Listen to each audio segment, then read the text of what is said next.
सम्पूर्णमा धेरै धेरै नमस्कार। म वन्दना उप्रेती। अब हामीले सायद कार्यक्रम सुरु गर्नुपर्ने हुन्छ। हाम्रो 2 जना स्पिकरहरू हुनुहुन्छ आज 2 जना वक्ताहरूमा। हाम्रो केही प्राविधिक कठिनाइले गर्दाखेरि थोरै केही समय थप लाग्ने हुँदाखेरि कार्यक्रमलाई सुरु गर्दै गर्नपट्टि हामी लाग्छौँ। यही क्रममा हामीले च्याट सेक्सनमा रमाइला खालका इन्ट्रेस्टिङ खालका कुराहरू देख्न पाइरहेका अवस्था छ। जस्तो हामीलाई केही साथीहरूले केही पार्टिसिपेन्टहरूले उहाँहरू को हो, वक्ताहरू को हुनुहुन्छ अनि वक्ताहरूले चाहिँ के सिक्न सकिन्छ उहाँहरूबाट हामीले भन्ने खालको क्वेसन गरिरहनु भएको छ। तर अब जस्तो यो कुराको लागि चाहिँ वक्ताहरू स्वयंलाई नै आफूले के काम गर्नुभएको हो र उहाँहरूले भनेको कुराबाट तपाईँहरूले के कुरा लिन सक्नुहुन्छ भन्ने कुरा उहाँहरूको प्रेजेन्टेसन मार्फत त्यो जाहेर हुने नै छ। त्यतिन्जेलसम्मको लागि मैले थोरै निवेदन गर्न पर्दा आजको कार्यक्रमको बारेमा म थोरै यहाँको सहभागीहरूलाई जानकारी दिन चाहन्छु। आजको कार्यक्रम हाम्रो राष्ट्रिय खाद्य बैंक मार्फत कृषिको कुरा भाग 3 रहेको छ। यहाँहरूलाई थाहा नै छ हामीले राष्ट्रिय खाद्य बैंक मार्फत विभिन्न विषयमा छलफल गर्ने गरी विभिन्न चरणबद्ध रूपमा छलफल गर्ने गरी विभिन्न भागका कार्यक्रमहरूको रूपमा लिएर आएका छौँ। त्यसै गरी यो तेस्रो भागको कार्यक्रम रहेको छ। आजको कार्यक्रम हामीले के भन्दाखेरि नीति र कानुनको जटिलताको विषयमा थोरै छलफल गरौँ भन्ने सोचका साथ यहाँहरू समक्ष लिएर आएका छौँ। अब यो कार्यक्रममा हामीसँग थोरै एजेन्डा वाइज म हजुरहरूलाई भन्नुपर्दा सर्वप्रथम हाम्रो अध्यक्षज्यू जो हुनुहुन्छ शङ्करनाथ उप्रेती राष्ट्रिय खाद्य बैंकको, उहाँले स्वागत र परिचय गर्नुहुनेछ। त्यसै गरी हामीले सोचेका के थियौँ भने कृषि क्षेत्रमा आयात निर्यातको अवस्थाको विषयमा साथै कृषिमा वैदेशिक लगानी आवश्यक छ वा छैन भन्ने विषयमा कुरा गर्नका लागि हामीले सुरेन्द्र पाण्डे सरलाई निम्तो दिएको थियौँ। उहाँ पूर्व अर्थमन्त्री हुनुहुन्छ। त्यसै गरी हामीले कानुनको विषयमा थोरै छलफल गर्नका लागि भनेर कृषि क्षेत्रको विकासका लागि पर्यटनको भूमिका, कृषि र पर्यटनलाई पनि कसरी जोडेर अगाडि बढ्न सकिन्छ भन्नका लागि हामीसँग professor doctor Jivnath Dhital sir हुनुहुन्छ। उहाँ अधिवक्ता पनि हो, कानुन परामर्शदाता पनि हो। उहाँले पनि कृषि र पर्यटन सम्बन्धी केही विषयमा बोलेर हामीहरू समक्ष हामीलाई सो कुरामा जानकारी दिनुहुन्छ भन्ने उद्देश्यका साथ हामीले यो कार्यक्रम गरेका छौँ। र त्यसपछिको कार्यक्रमको हाम्रो मोडल कसरी जान्छ भन्नुपर्दा लास्टमा दुवैजना वक्ताहरूले आफ्नो कुराहरू राख्नु भइसकेपछि छलफलको क्रममा हामी अगाडि बढ्नेछौँ।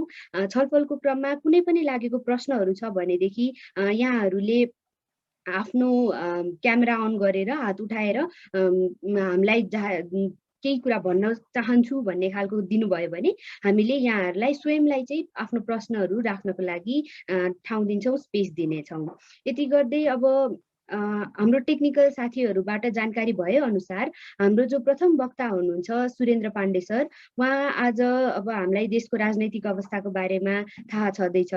उहाँको कार्यदलको बैठकमा उहाँ सहभागी हुनुपर्ने हुँदा तपाईँहरू सुरु गर्दै गर्नुहोस्, म त्यतापट्टिको काम सिद्ध्याएर म आइहाल्छु भन्ने कुरा उहाँले जानकारी गराउनु भएको छ। तसर्थ सुरुमा हाम्रो जो दोस्रो वक्ता हुनुहुन्थ्यो professor doctor Jivnath Dhital sir, उहाँलाई बाटै हामीले सुरु गर्नुपर्ने अवस्था रहेको छ। यति अलिकति एडमिनिस्ट्रेटिभ कुराहरू जानकारी दिँदै मैले अब यो कार्यक्रमलाई अगाडि बढाउन सबैको अनुमति चाहे है त। सुरुमा स्वागत र परिचय गर्नका निमित्त मैले हाम्रो राष्ट्रिय खाद्य बैंकका अध्यक्ष शङ्करनाथ उप्रेती सरलाई थोरै केही शब्दहरू राखिदिनु हुन आग्रह गर्न चाहन्छु। शङ्कर सर।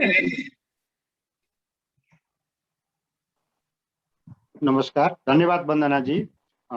जसरी चाहिँ यो राष्ट्रिय खाद्य बैंक लिमिटेडले गरिरहेको कार्यक्रमको आज तेस्रो भागमा चाहिँ हामी गइरहेछौँ। यस सिलसिलामा यहाँ हाम्रो निम्तालाई स्वीकार गरेर आउनुभएका अतिथिज्यूहरू अनि आमन्त्रित व्यक्तित्वहरू सबैलाई हार्दिक स्वागत गर्दछु। विशेष गरी चाहिँ पहिला हाम्रो सुरुदेखि नै हाम्रो यस कार्यक्रमलाई हौसला दिनुहुने डाक्टर दिपेन्द्र बहादुर छेत्रीज्यू जो चाहिँ पूर्व गभर्नर हुनुहुन्छ। त्यसै गरी चाहिँ डाक्टर मदन भट्ट जो चाहिँ गाउँको नेपालमा एकदमै राम्रो चाहिँ गर्ने विज्ञ हुनुहुन्छ। त्यसै गरी भोलामान बस्नेजी हुनुहुन्छ। अनि आजको चाहिँ जस्तो प्रोफेसर डाक्टर जीवनाथ धितालजी हुनुहुन्छ, त्यसै गरी लिडर सुरेन्द्र पाण्डेजी हुनुहुन्छ, लगायतका सबै मान्छेहरू र यहाँ उपस्थित रहनुभएका आदरणीय सहभागीहरू जो चाहिँ यो कृषिका कुरा, राष्ट्रिय खाद्य बैंक मार्फत कृषिका कुराहरू भाग 3 को विषयमा चाहिँ छलफल गर्नका लागि, हजुरहरूसँग भएको चाहिँ आइडिया अनुभवलाई सेयर गर्नको लागि र यताबाट चाहिँ हामीले भएका कुराहरू सेयर गर्नको लागि उपस्थित रहनुभएका आदरणीय व्यक्तित्वहरूमा सबैलाई चाहिँ हार्दिक स्वागत अभिवादन व्यक्त गर्दै म यो राष्ट्रिय खाद्य बैंक लिमिटेडको स्थापना कसरी हो अथवा यो खाद्य बैंक भनेको के हो वा हामी के हौं भनेर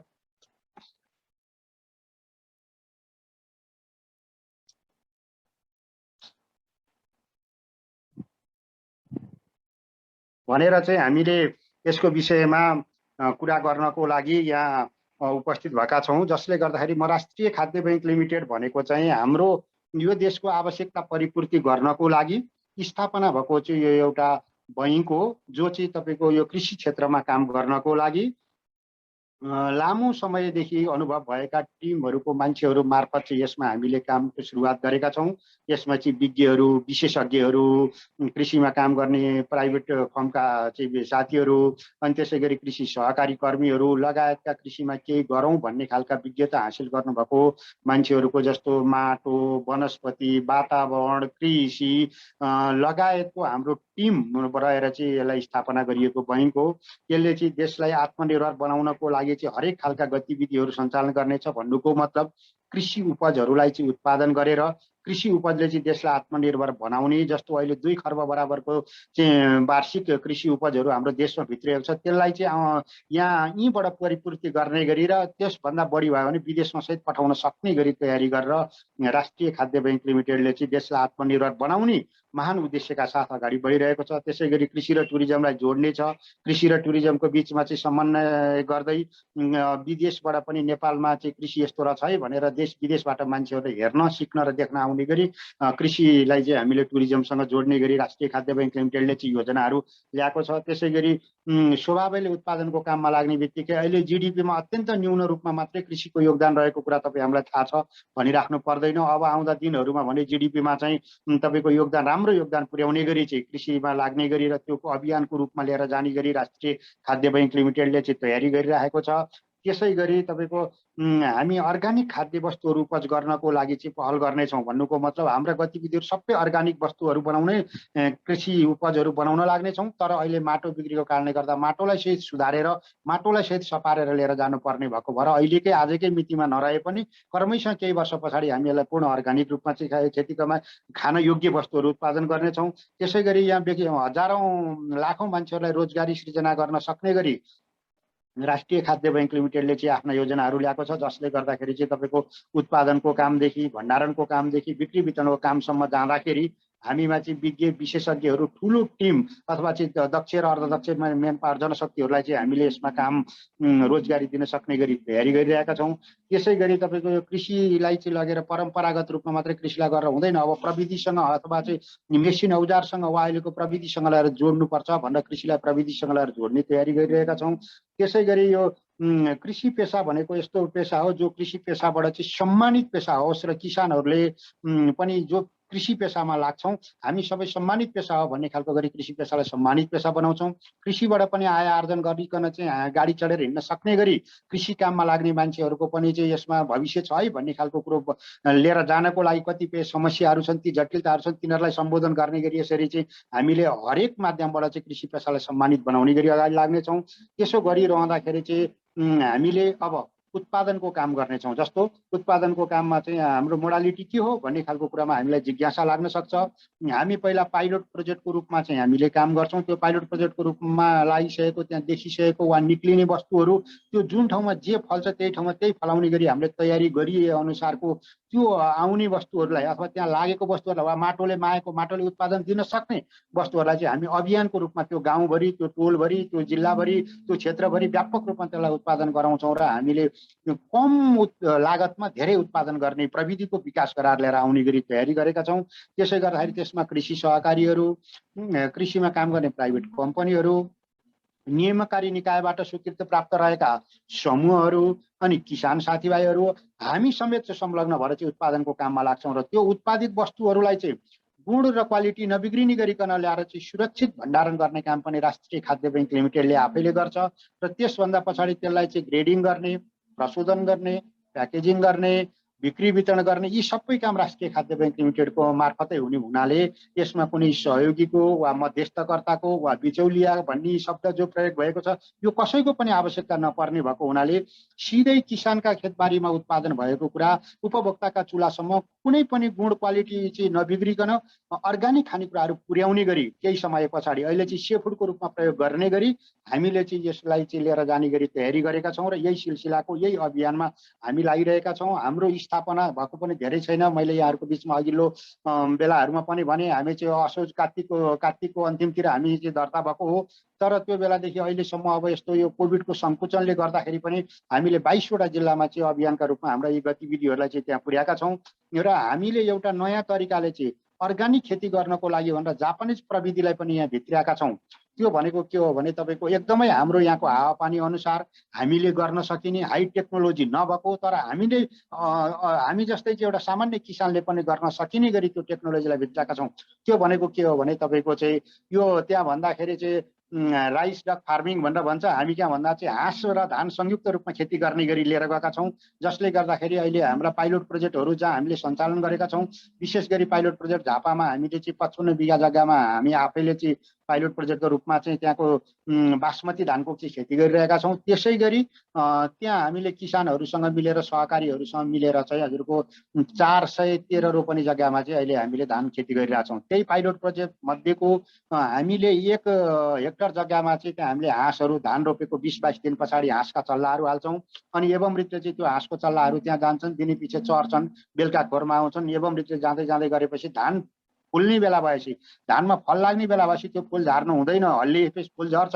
त्यसले गर्दाखेरि हाँसलाई त्यति बेर बेचिदिन्छौँ र अनि त्यो धान चाहिँ हामीले अहिले रोपेको बेलामा त्यसमा चाहिँ रासायनिक मलहरूको प्रयोग पनि गरेका हुँदैनौँ र पछि पनि त्यही हाँसले चाहिँ खाएर त्यहाँ बिष्टा आएको चाहिँ उसको बिष्टाहरूबाट उसको चाहिँ सुलीहरूबाट हामीले चाहिँ त्यो धानलाई मल पुग्ने गरी जस्तो त्यो अध्ययनले के देखाएको रहेछ भने बाहिरी देशहरूमा जापानको अध्ययनलाई हेर्दाखेरि चाहिँ एउटा हाँसले आफ्नो एक अवधिभरिमा अथवा त्यो बेलासम्म 5 देखि 6 किलोसम्म चाहिँ उसले मल दिँदो रहेछ। त्यसरी गर्दाखेरि 2000 हाँस हाल्यो भनेदेखि चाहिँ हाम्रो अब त्यो 12,000 किलो चाहिँ त्यहाँ मल हुने रहेछ, जो चाहिँ अर्ग्यानिक मल हुने भयो। त्यसमा हामीले गोड्नु पनि परेन, अरू किरा फट्याङ्ग्रा लाग्दैन, त्यो हाँसले खाइदिने भएको हुनाले त्यो प्रविधि ठिक छ कि बेठिक छ भनेर हामीले अहिले रिसर्चको रूपमा झापामा र बर्दियाको गुलेरिया नगरपालिका 3 खैरीमा जो हाम्रो त्यहाँ चाहिँ अहिले पनि हामीले 60 बिघा जग्गा चाहिँ भाडामा लिएर अनि 518 बिघा जग्गा चाहिँ किसानहरूसँग मिलेर पाइलट प्रोजेक्टको रूपमा काम गरिरहेछौँ।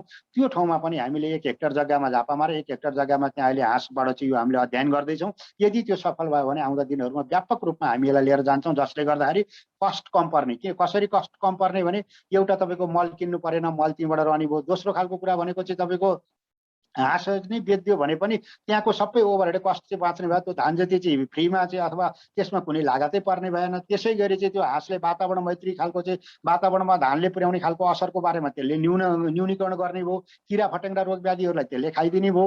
एवं रीतिले गर्दाखेरि धेरै फाइदा हुने भएको हुनाले यो प्रविधिले हामीले भित्राएका छौँ। कतिसम्म सफल हुन्छ भन्ने खालको कुरा पछिल्ला दिनहरूमा हामी यहाँहरूलाई चाहिँ त्यसको सबै रिपोर्ट डे टु डेको चाहिँ अवस्था हेरेर हामी चाहिँ अध्ययन अनुसन्धान रिसर्चको काम गरेर पनि त्यो त्यसरी लिएर जाने गरी तयारी गरेका छौँ। यसले गर्दाखेरि हामीले अहिले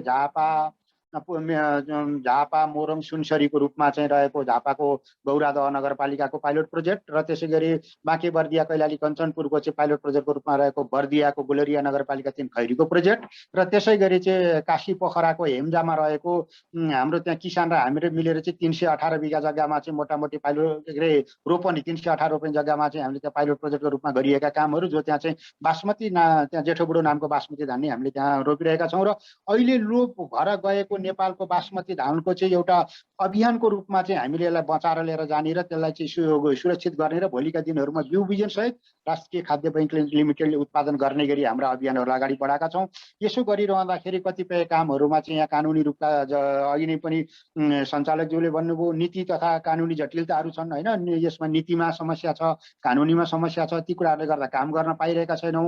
अब हामी काम गरौँ भन्दा चाहिँ 200 जना भन्दा बढी हाम्रो प्राविधिकहरूको टिम यसमा खटिरहनु भएको छ, जो चाहिँ कृषि विज्ञहरू सहितको चाहिँ त्यो टिमले चाहिँ अब काम गर्नको लागि लाग्दाखेरि कतिपय ठाउँमा चाहिँ जटिलताहरू आए। जस्तो मैले एउटा बुदागत रूपमा छोटो रूपमा मैले यहाँहरूको बिचमा के निवेदन गरेँ भने हामी बाजा बसेका जग्गाहरूलाई चाहिँ अभियानको रूपमा चाहिँ त्यसलाई उत्पादनको काममा जोड्छौँ र लिएर जान्छौँ, जसले गर्दाखेरि चाहिँ उत्पादन हुने बित्तिकै जिडिपीमा योगदान पुग्छ भनेर अघि नै मैले भने र त्यो उत्पादनमा जानको लागि चाहिँ हामीले जग्गा भाडामा लिनको लागि पनि कानुनी जटिलताहरू छन्। यहाँ एउटा कुनै नेपाल सरकारको वा कसैको जग्गा बाँझो छ, त्यो जग्गा खनेर हामी भाडा तिर्छौँ र हामी फलाउँछौँ भन्दा पाइँदैन।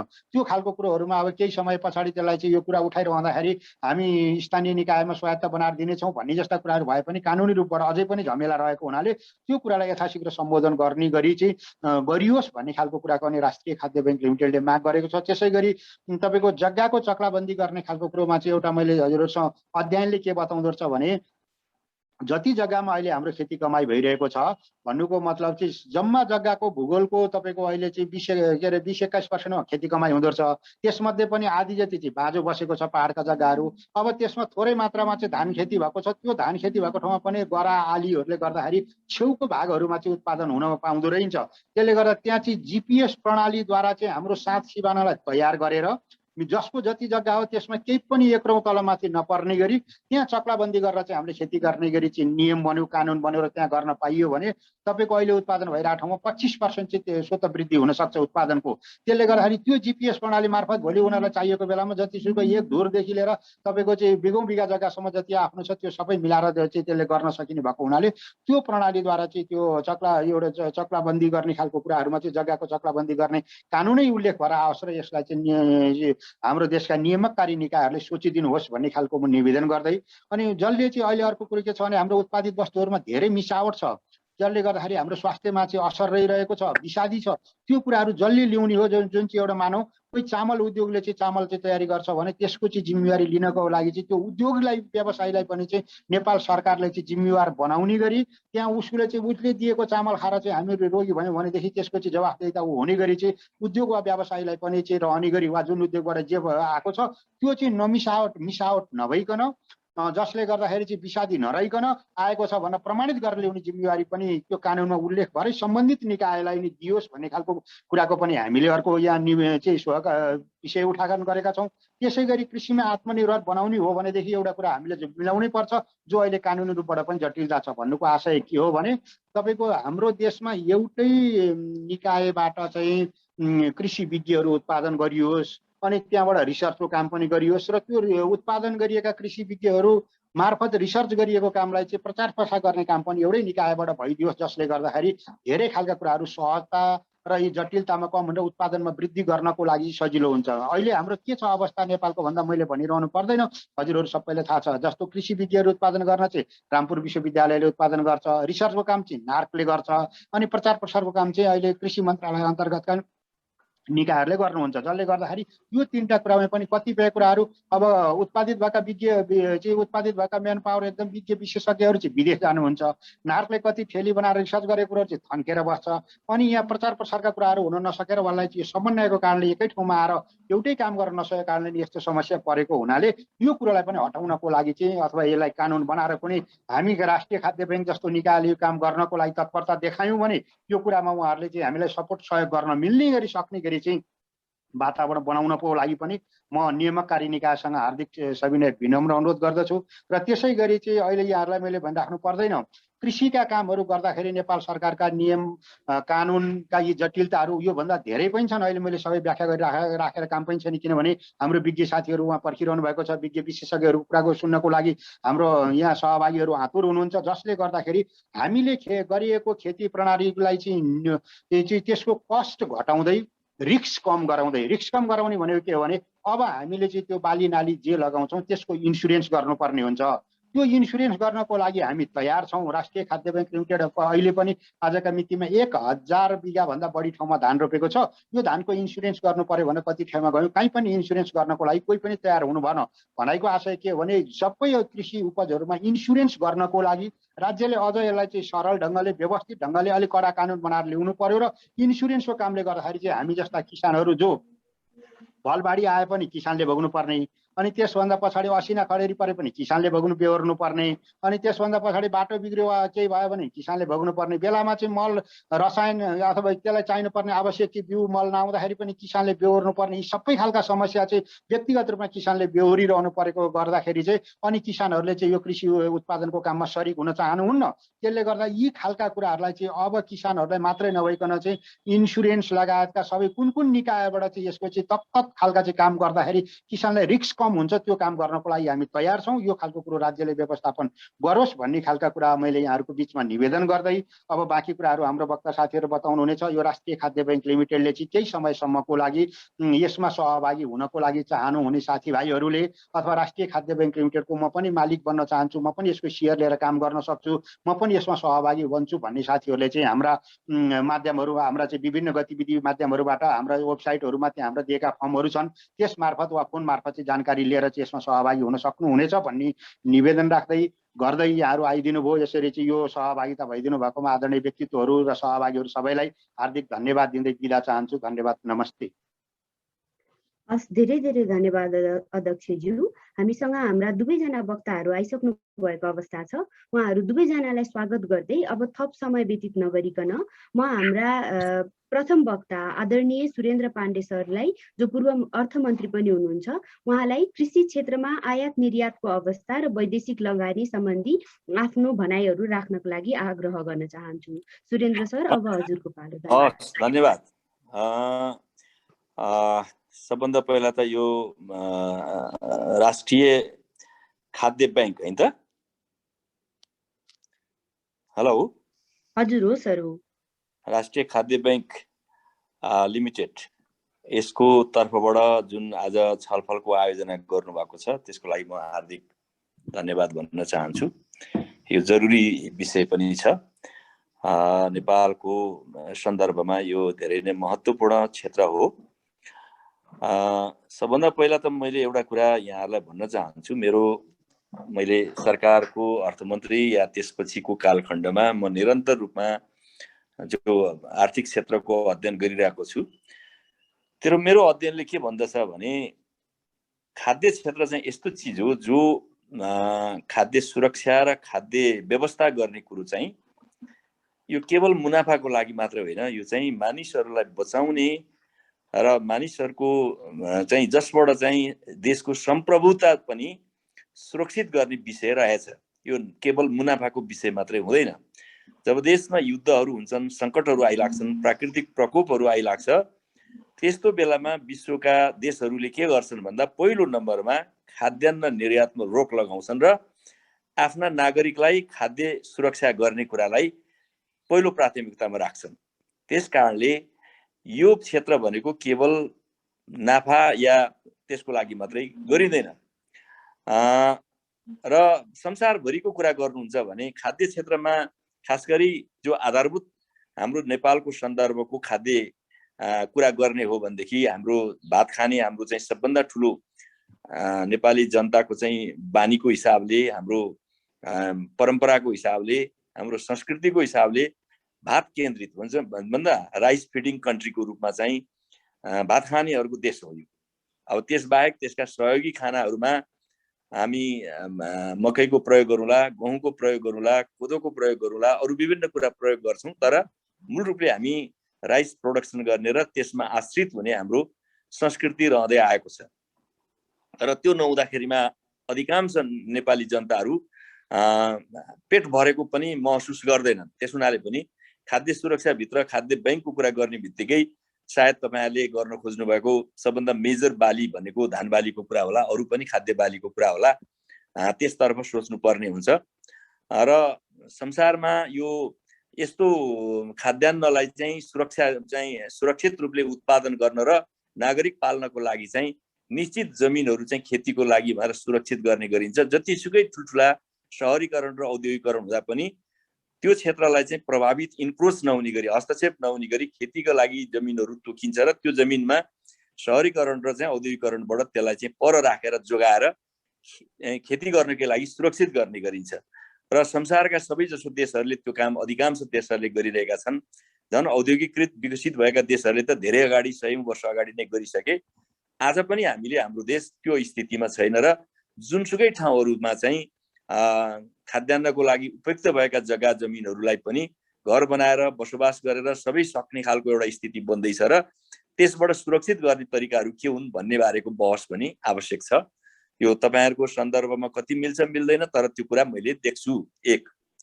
अब दोस्रो कुरा चाहिँ खाद्यान्नको क्षेत्र, मैले अघि नै भने मुनाफाको मात्रै विषय होइन, संसारभरि नै कृषि क्षेत्रहरूमा चाहिँ सरकारले निकै ठुलो सब्सिडाइज गरेको, अनुदान दिएको र जनतालाई खाद्य कुरालाई सुरक्षित गर्नको लागि एउटा सुरक्षाको अवधारणाभित्र खाद्य उत्पादनलाई चाहिँ लिएको पाइन्छ। स्वाभाविक रूपमा मार्केट इकोनोमीको कुरा गर्दा गर्दै पनि मार्केट इकोनोमीमा पनि सरकारी संरक्षणको चाहिँ चाहे त्यो अनुसन्धानको कुरामा होस्, चाहे पूर्वाधारको कुरामा होस्, चाहे अरू धेरै विषयहरूमा होस्, चाहे बिउ बिजनको कुरामा होस्, चाहे औजार र उपकरणको सन्दर्भमा होस्, चाहे बजारीकरणको सन्दर्भमा होस्, चाहे त्यसको स्टोरिङ र अरू सुरक्षाको कुरामा होस्, त्यसलाई सरकारले राम्रो सहयोग गर्दाखेरिमा मात्रै, सरकारी लगानी त्यसमा पर्याप्त हुँदा मात्रै कृषकहरू सुरक्षित हुन सक्छन् र उनीहरू निश्चिन्त भएर उत्पादन गर्न सक्दछन्। त्यो कुरा नभइकन खाद्य बैंकले मात्रै त्यो काम गर्न सक्दैन। यसमा खाद्य बैंक र सरकार र चाहिँ उत्पादक किसानहरूको बीचमा एउटा राम्रो किसिमको समन्वय र त्यसको व्यवस्था कानुनद्वारा नै निश्चित गर्ने व्यवस्था गर्नुपर्छ भन्ने मलाई लाग्छ। तेस्रो कुरा मैले त्यो कुरा भने। अब अघि मैले सुन्दा सुन्दै यो इन्सुरेन्स अरू विभिन्न कुराहरू पनि छन्, त्यसलाई प्रोटेक्सन गर्ने कुराहरू त्यो त छँदैछन्। तर मैले सबभन्दा ठुलो यो सबै सन्दर्भमा देखेको एउटा कुरा के छ भन्दा, नेपालमा धेरै लामो कालदेखि भूमि सुधारको प्रसङ्ग चल्दै आयो। भूमि सुधारमा हामीले एउटा रेकमेन्डेसन जहिले पनि चल्दै के आएको छ भन्दा, राजनीतिक दलहरूले जमिन बाँड्नुपर्छ भन्ने अवधारणाबाट आए। म अहिले के देख्दछु भने जमिन बाँड्न सक्ने अवस्थामा हाम्रो नेपाल छैन। जनसङ्ख्या बढिरहेको छ र स्थिर भएको लिमिटेड चाहिँ सम्पत्तिको, प्राकृतिक सम्पत्तिको रूपमा रहेको जमिन चाहिँ विस्तार हुन सक्ने अवस्था छैन। त्यसो हुँदा जमिन बढाउन नसक्ने जमिन बढिरहने मान्छेलाई बाँड्न सक्ने अवस्था हुँदैन। त्यसकारणले यस बारेमा नयाँ चिन्तन र नयाँ सोचको खाँचो छ। जमिन होइन, घर बाँड्नुपर्छ। घर भनेको बहुतल्ले बनाएर फ्ल्याट बाँड्न सकिन्छ, जसको लागि जमिन बाँडिरहनु पर्दैन, जमिन दिइरहनु पर्दैन। त्यसो गर्न सक्यौँ भने पनि खाद्य उत्पादन क्षेत्रहरू सुरक्षित गर्न सकिन्छ भन्ने कुरालाई ख्याल गर्नु पर्दछ। त्यस हुनाले एकातर्फ हामीले त्यस सम्बन्धी कानुन र अरू प्रबन्धहरू गर्नुपर्ने छ भने यसमा एउटा राम्रो बहसको पनि खाँचो छ र जमिन चक्लाबन्दी गरेपछि उत्पादन लागत घट्न सकिन्छ र उत्पादन वृद्धि हुन्छ भनेर हामीले धेरै कुरा त गर्छौँ। तर हाम्रो जस्तो किसिमको अंशबन्ड गरेर चाहिँ सम्पत्ति बाँडफाँड गर्दा चाहिँ जमिन टुक्रेर जाने हाम्रो परिपाटी र परम्परा छ। एउटा कानुन बन्न खोजिरहेको थियो संसदमा केही वर्ष अगाडि। त्यो कानुन मलाई ठिक लागेको थियो। चाहिँ स्वेच्छाले यो ऐन बनेको 20 वर्ष अथवा त्यसबेला चाहिँ यो 2091 देखि पुर्खौली सम्पत्तिमा बाबुआमाको मात्रै हक हुने र छोराछोरीको हक नहुने भन्ने कुरा पारित हुन खोज्दै थियो। त्यसमा केही महिला साथीहरूकै अब्जेक्सन भयो। बल्ल बल्ल छोरीको पनि अंशबन्डमा हक लाग्ने कुरा भएको थियो। अब जब यो हक लाग्ने व्यवस्था भएपछि अनि यहाँ चाहिँ त्यो अंशबन्डको अधिकारबाट पनि यसलाई वञ्चित गर्ने प्रयास हो भनेर त्यो कानुनको त्यो प्रबन्ध खारेज हुने कुरा भयो र मौलिक ऐनको संशोधनमा त्यो कुरा पारित हुन सकेन। तर मलाई के लाग्दछ भने त्यो ऐनको चाहिँ सकारात्मक र प्रगतिशील पक्ष के थियो भने यो जमिन चाहिँ के भनेदेखि चाहिँ अंशबन्ड गर्ने र टुक्रिने परिपाटीलाई रोक्नको लागि त्यो ऐनको ठुलो महत्त्व हुने थियो, आवश्यकता पनि थियो। तर त्यो हामीले गर्न सकेनौँ। अर्को एउटा कुरा चाहिँ त्यसको हुनाले त्यस सम्बन्धी कानुन गर्नुपर्ने छ। अर्को, हामीले जग्गा बाँड्ने भनिरहेका छौँ, जहिले पनि जग्गा बाँड्ने कुरा गर्दछौँ। जग्गा चाहिँ कहाँबाट बाँड्ने भन्दा भएका जङ्गल सक्ने कुरा र अरू उत्पादन योग्य जमिन चाहिँ के भने बाँड्ने कुरा गरिरहेका छौँ। र जग्गा बाँड्ने भन्ने चाहिँ परिकल्पनाभित्र के देख्छु म भन्दा, अहिले जग्गा खोजेको छैन मान्छेले, सम्पत्ति अथवा चाहिँ मूल्यवान चिज खोजिरहेको छ। खेती गर्नको लागि खोजिरहेको छैन। पहाडमा जग्गा दियो भने पनि कोही बस्दैन। कि तराईका ठाउँमा बस्न चाहन्छ, कि चाहिँ हाइवे र सदरमुकामहरू पहाडी जिल्लाहरूमा बस्न चाहन्छ। त्यसको अर्थ मूल्यवान जमिन खोजेको छ। जमिन चाहिँ के भने खेती गर्ने जमिन खोजिरहेको छैन मान्छेले। त्यसकारणले अब जमिन खेतीको लागि चाहिँ के भनेदेखि मुनाफाकारी क्षेत्र नभएको हुनाले मान्छे खोज्न तयार छैन। बसोबास सम्पत्तिको लागि त्यसको मूल्य बढ्छ र त्यो मूल्यबाट चाहिँ आफू धनी हुन पाइन्छ भन्ने अर्थमा मात्रै जमिन खोजिरहेको छ। त्यस हुनाले अब त्यो अवधारणाबाट मुक्त भएर जमिन चाहिँ उत्पादनको लागि हो, उत्पादनको लागि छुट्याइएको जमिन हो, उत्पादन गर्ने बाहेक अर्को गर्न पाइएन। कृषि उत्पादन बाहेक गर्न पाइएन भन्ने कुराको सुनिश्चित एउटा कानुन चाहिन्छ। र यो चक्लाबन्दी भन्ने कुरा चाहिँ कस्तो छ भने अब नेपालमा चक्लाबन्दी कसरी गर्ने भन्दा त्यो पनि एउटा गाह्रो र कठिन कुरा छ। अब अहिलेको संविधानले सबैलाई सम्पत्ति खोज्न पनि सक्दैनौँ, तर अंशवर्ण भइरहन्छ र छुट्टिरहन्छ, त्यसो भएपछि टुक्रिरहन्छ। कसरी गर्ने त भन्दा मेरो चाहिँ यसमा मेरो सोच के छ भन्दा यसलाई नयाँ ढङ्गले नेपालमा चक्लाबन्दी गरौँ। एउटा काम के गरौँ भने तोकिदिउँ, यो एरियामा यो उत्पादन हुन्छ, त्यो उत्पादनको क्षेत्रमा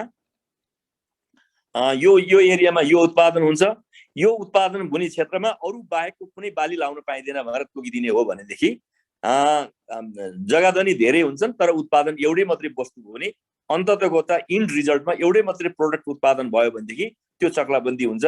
त्यहाँ सयौं चाहिँ के भने जग्गाधनी भयो भने केही फरक पर्दैन, तर त्यहाँ अरू उत्पादन गर्न पाइएन। धान लाउने ठाउँमा धान, मकै लाउने ठाउँमा मकै, अर्को लाउने ठाउँ अर्को, यस्तो व्यवस्था गर्यो भने पनि यसले व्यवहारत चक्लाबन्दी कुरा चाहिँ व्यवहारमा प्रयोग हुन्छ।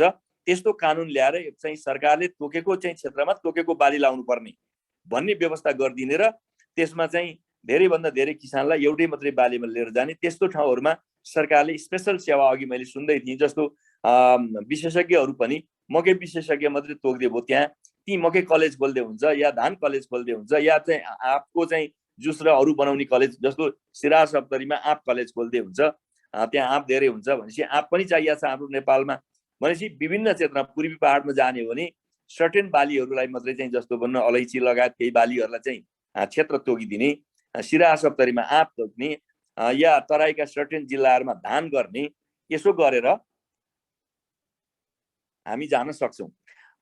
जुम्ला चाहिँ मुस्ताङहरू जस्तोमा जाँदा फलफुल र चाहिँ यो जडीबुटीमा जाने, काठमाडौँ वरिपरिका सर्टेन जिल्लामा तरकारीमा जाने, यस्ता केही तरिकाहरू गर्न सकिन्छ। र हाम्रो देशमा पहाडका एकदमै खोज एकदम काम नलाग्ने खेत चाहिँ साना साना चाहिँ गरा भएका खेतहरूमा पनि धान लगाइन्छ, जसको चाहिँ के भने लागत धेरै छ, उत्पादन छैन।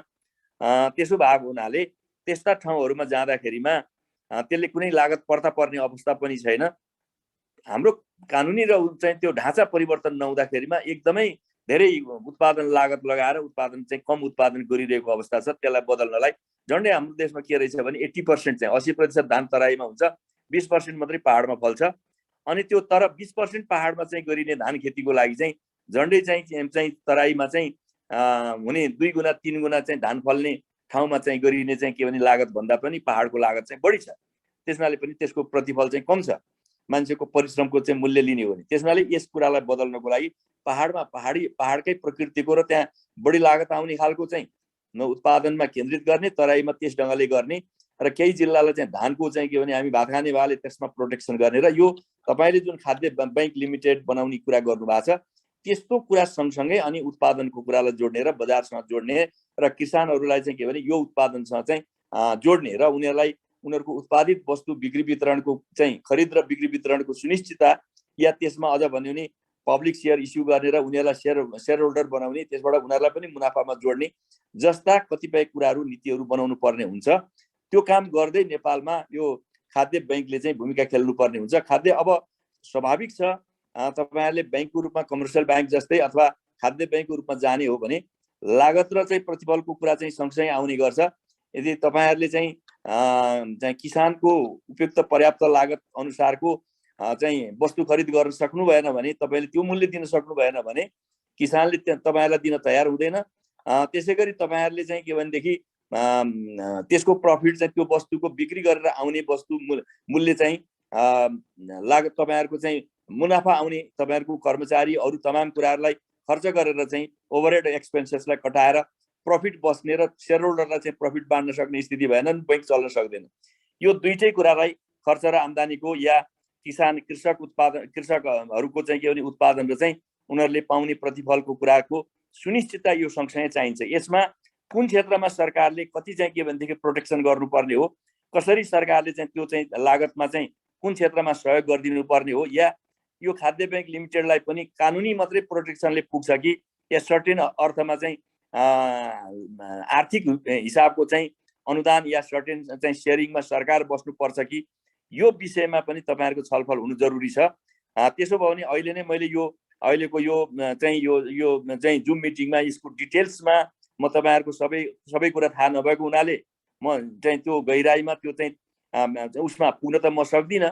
तपाईहरुसँग कुनै दिन छलफल हुन सक्यो भने तपाईहरुको प्लानिङ तपाईहरुले चाहिँ हैन कसरी चाहिँ यसको चाहिँ लागत र चाहिँ के भने यो चाहिँ डिस्ट्रिब्युसनको कुरा कसरी सोच्नु भएको छ, तपाईहरुको वस्तु चाहिँ खरिद गर्ने प्याटर्नमा चाहिँ कस्तो किसिमको चाहिँ के भने सोच बनाउनु भएको छ।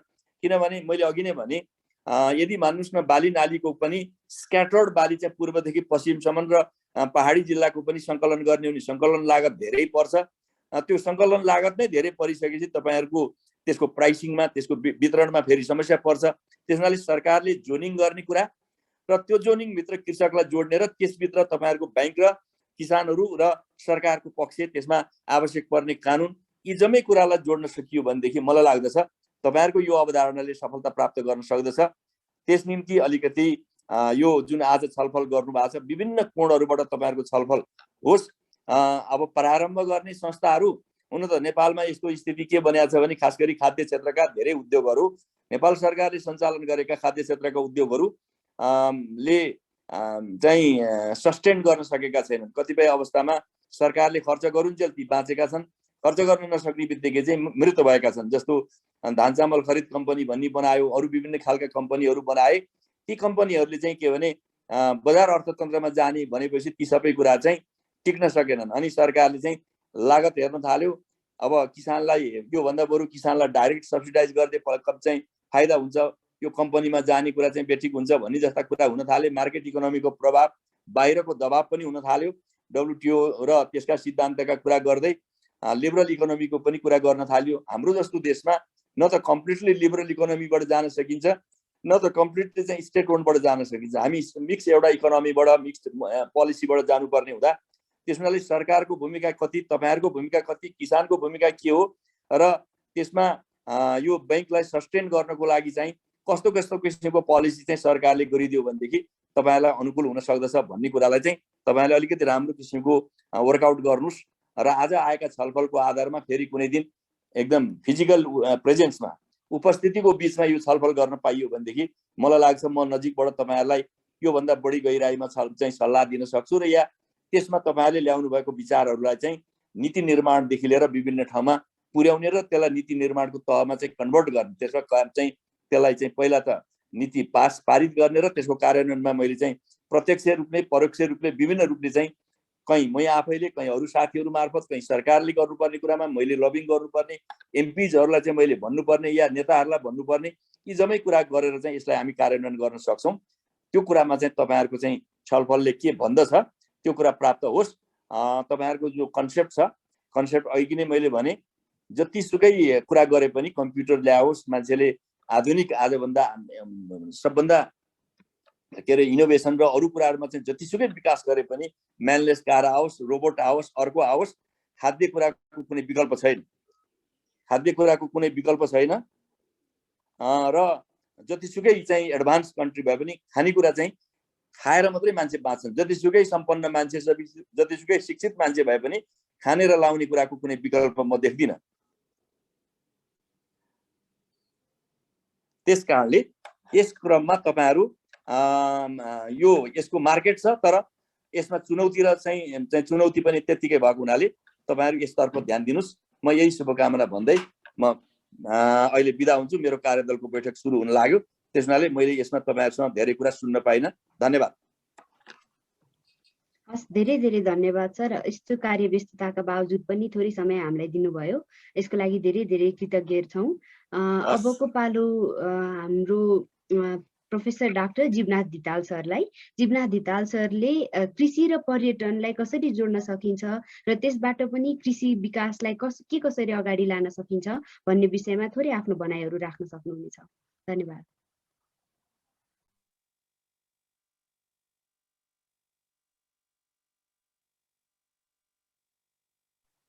जीवनाथ सर सुन्दै हुनुहुन्छ? हजुर हजुर, यहाँ थ्याङ्क यू म्याम। के भयो यहाँ? सुनिरहेका छौँ सर हामीले हजुरलाई। सुनिरहनु भएको छ? हजुर।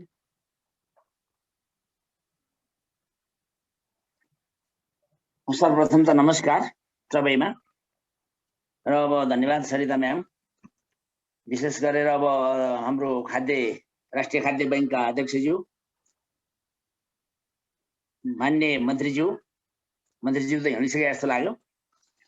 मन्त्रीज्यूलाई नै सुनाउनु पर्ने अलिकति विशेष कुरो मलाई लागिरहेको थियो, किन भन्दाखेरि चाहिँ उहाँ अर्थमन्त्री हो, कृषि मन्त्री आइदिएको भए अझ राम्रो हुन्थ्यो।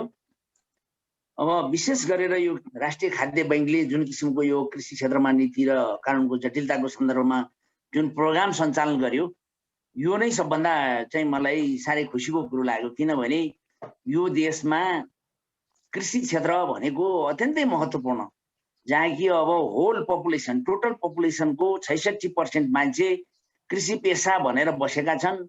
अब यसको जीडीपीमा यसको चाहिँ रोल हेर्ने हो भने 26.98% जीडीपीमा यसको सपोर्ट छ।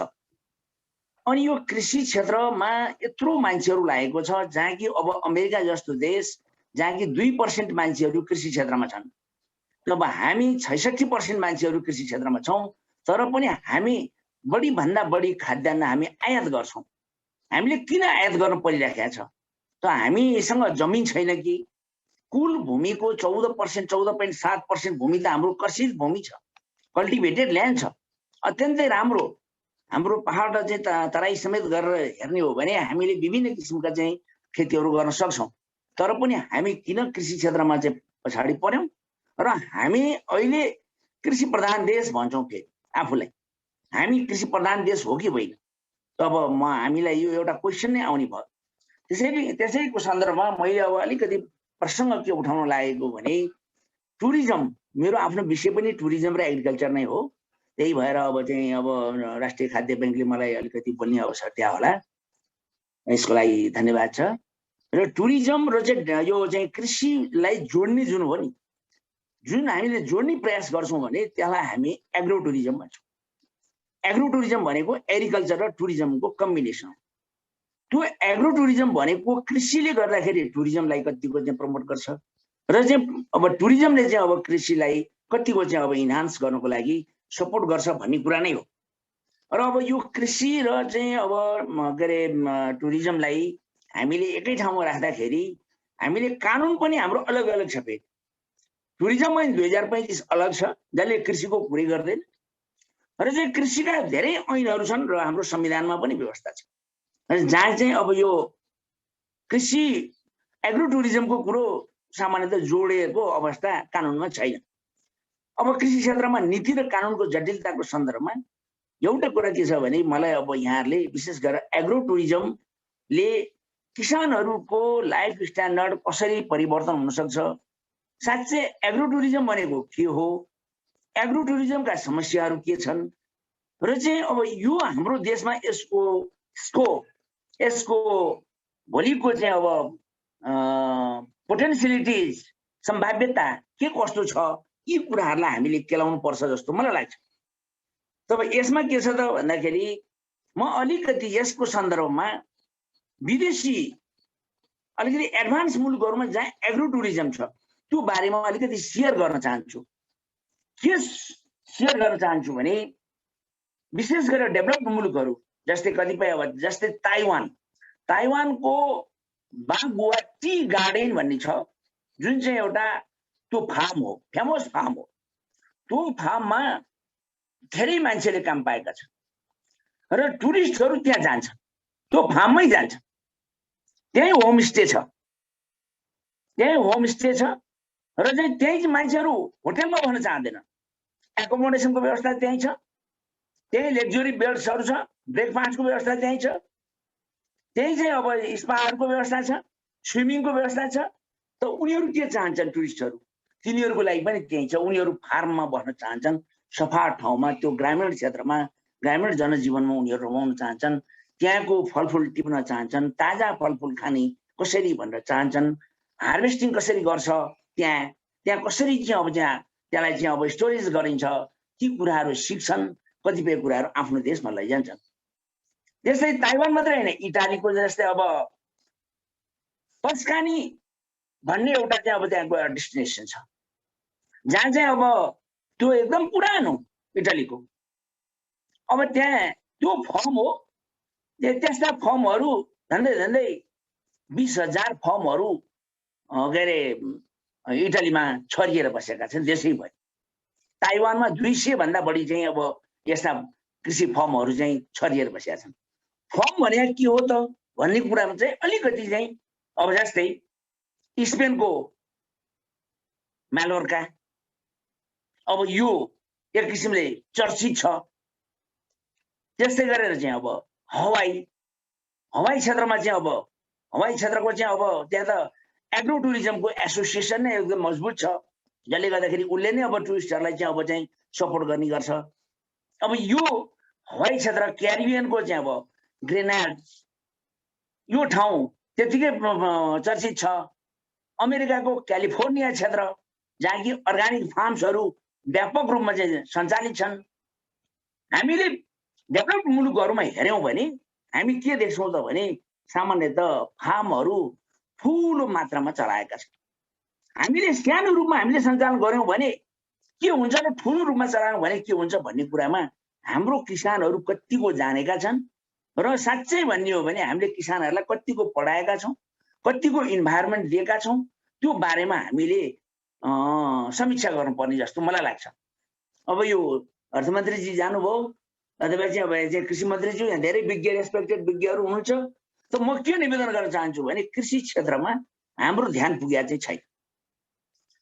अब क्यालिफोर्नियाको कुरो गर्दै थिएँ मैले। क्यालिफोर्नियाको जुन क्यालिफोर्निया कलेज युनिभर्सिटीले नै के गर्छ त भन्दाखेरि एउटा स्मल फार्म राखेको छ, त्यहीँ पढाएको छ, कसरी फार्म सञ्चालन गर्ने भनेर सिकाएको छ र चाहिँ मान्छेहरू त्यसैको आधारमा चाहिँ अब धेरै उत्पादन कसरी गर्न सकिन्छ लो कस्टमा भनेर उनीहरूलाई सिकाइएको छ।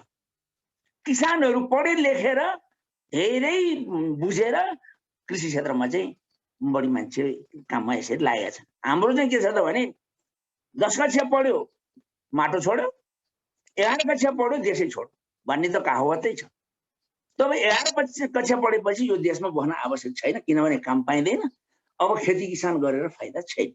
र यसैले हाम्रा युवाहरू पनि सबै विदेशीको अवस्था छ। पहिले पहाडका चाहिँ अब जति चाहिँ अब हाम्रा खेतबारी छन् हाम्रै पनि, जो हामी सहरीकरणको चाहिँ एउटा लोभमा हामी आएका छौँ, विदेशी हामी लालायित छौँ। साँच्चै भन्यो भने हामीले खेतीपाती त हामीले छोडिसक्यौँ। खेतीपाती गर्ने हाम्रा बाँझा जग्गाहरू, अब यो बाँझो जग्गालाई युटिलाइज हामीले गर्न सकेका छैन। यस्तो कन्टेक्स्टमा राष्ट्रिय खाद्य बैंक यस्तो एउटा उद्देश्य बोकेर आयो जुन कि मलाई त साह्रै लोभ लागेको छ। मलाई लाग्छ राष्ट्रिय खाद्य बैंकले यसमा अलिकति केही पहल गर्यो र यसका सर्टेन नीतिहरू बनाउन सक्यो भने चाहिँ अब एग्रो टुरिज्मको क्षेत्रमा अलिकति केही पहल हुन सक्छ कि भन्ने मैले आशा गर्छु। अब एग्रो टुरिज्म नै भने के हो त भन्ने जहाँसम्मको कुरा हो नि, त्यो कुरोमा हामीले अलिकति छलफल गरौँ। हाम्रो चाहिँ दुई किसिमको हुन्छ खेती प्रणाली। एउटा खेती प्रणाली भनेको चाहिँ जीवन निर्वाहको खेती प्रणाली हो। हामी त्यहाँ चाहिँ अब थोरै जमिन छ, त्यो जमिनलाई युटिलाइज गर्छौँ, हामीलाई चाहिने सबै चिजहरू हामी उत्पादन गर्ने प्रयास गर्छौँ। अब यो कमर्सियल मोटिभबाट गरिँदैन, यसलाई जीविका चलाउनको लागि मात्रै गर्छौँ। त्यसो गर्दाखेरि र अघि नै मन्त्रीज्यूले पनि भन्नुभयो र चाहिँ हाम्रो अध्यक्षज्यूले पनि भन्नुभयो, यो खण्डीकरण छ, यो अंशबन्डा छ, खण्डीकरण हुन्छ। खण्डीकरण भएपछि सानो टुक्रा जग्गा हुन्छ, त्यो टुक्रा जग्गामा लागत बढिन्छ। हामीले जति लागत बढ्छ त्यहाँ र चाहिँ हाम्रो उत्पादन हुन्छ त्यसको मार्केट भ्यालु हाई हुन्छ, जसले गर्दाखेरि हामीले सेल गरेर इन्टरनेसनल रूपमा किन स्वदेशभित्र नै हामीले चाहिँ कम्पिट गर्न सक्दैनौँ। हाम्रो उत्पादन नै त्यस्तो किसिमको चाहिँ महँगो किसिमको उत्पादन छ। लो कस्टमा उत्पादन गर्ने के हो त उपाय? लो कस्टमा उत्पादन गर्नको लागि यो फार्म बेसिसमा चाहिँ साँच्चै भन्यो भने कृषिलाई सञ्चालन गर्नुपर्छ। यसको लागि चक्लाबन्दी कार्यक्रम, जुन चक्लाबन्दी कार्यक्रमको 1-2 शब्द कानुनमा छ, तर चक्लाबन्दी कसरी गर्ने, कसरी को मार्फत गराउने, यसको प्रक्रिया के हो, यो कुनै किसिमको कानुनको चाहिँ एउटा चाहिँ दफामा चाहिँ छ जस्तो मलाई लाग्दैन। म कानुनको विद्यार्थी भए पनि सायद मैले नपाएको हुनसक्छ, तर मैले अहिलेसम्म देखाएको छैन। र अनि अर्को कुरो मैले के भन्छु भने यो चक्लाबन्दी कार्यक्रम हामीले गर्यौँ भने र कमर्सियल टाइपको चाहिँ यदि फार्मिङ सिस्टमको चाहिँ हामीले डेभलप गर्न सक्यौँ भने एउटा किसानले एकै ठाउँमा एउटै किसिमको खेती माटो जाँच गरेर त्यहाँको हावापानी अनुसार ठुलो पैमानामा चाहिँ उत्पादन गर्छ। त्यो ठुलो पैमानामा उत्पादन गरेपछि त्यो चाहिँ के हुन्छ त भन्दाखेरि त्यसको चाहिँ प्रोडक्सन र त्यसको प्रोसेसिङसँग टुरिज्म जोडिन्छ। टुरिस्टहरू हेर्न आउँछन्। टुरिस्टहरूको उद्देश्य के हुन सक्छ त भने रिक्रिएसनको लागि पनि आउन सक्छन्, उनीहरूलाई मनोरञ्जन इन्टरटेनमेन्ट शैक्षिक रूपमा अथवा चाहिँ बिजनेसको रूपमा त्यहीँबाट चाहिँ उठाउने सामानहरू भनेर चाहिँ बिजनेसम्यानहरू पनि त्यहाँ आउँछ। हाम्रा किसानहरूले त मूल्य पनि त पाएको छैन। अनि एडभर्टाइजिङ गर्ने कसरी? मैले यो उत्पादन गरेको छु, मेरो यो बेच्न पर्यो भनेर बजार पनि त छैन हामीसँग, बजार खै। अनि किसानले एडभर्टाइज गर्न सक्छ, एउटा उद्योगीले चाहिँ गर्न सक्दैन। मसँग अलिकति मकै थियो चाहिँ, अब 2 मुरी मकै थियो, त्यसलाई चाहिँ मैले बेच्नु थियो, कता बेच्ने त उसँग चाहिँ मार्केटमा चाहिँ जान सक्ने हैसियत, अब एउटा चाहिँ अब यस्तो किसिमको मैले उत्पादन गरेँ भनेर त्यो जनमानसमा चाहिँ प्रचार गर्ने, पब्लिसिटी गर्ने पनि खर्च हुँदैन। त्यसले गर्दाखेरि उसले चाहिँ मूल्य पाउन सक्दैन। उसलाई अब त्यहाँ कसले त्यसलाई फाइदा लिन्छ त भने त्यो फौबजार भन्छौँ हामी अथवा दलाल भन्छौँ, त्यो दलालले चाहिँ बढी फाइदा लिएको छ।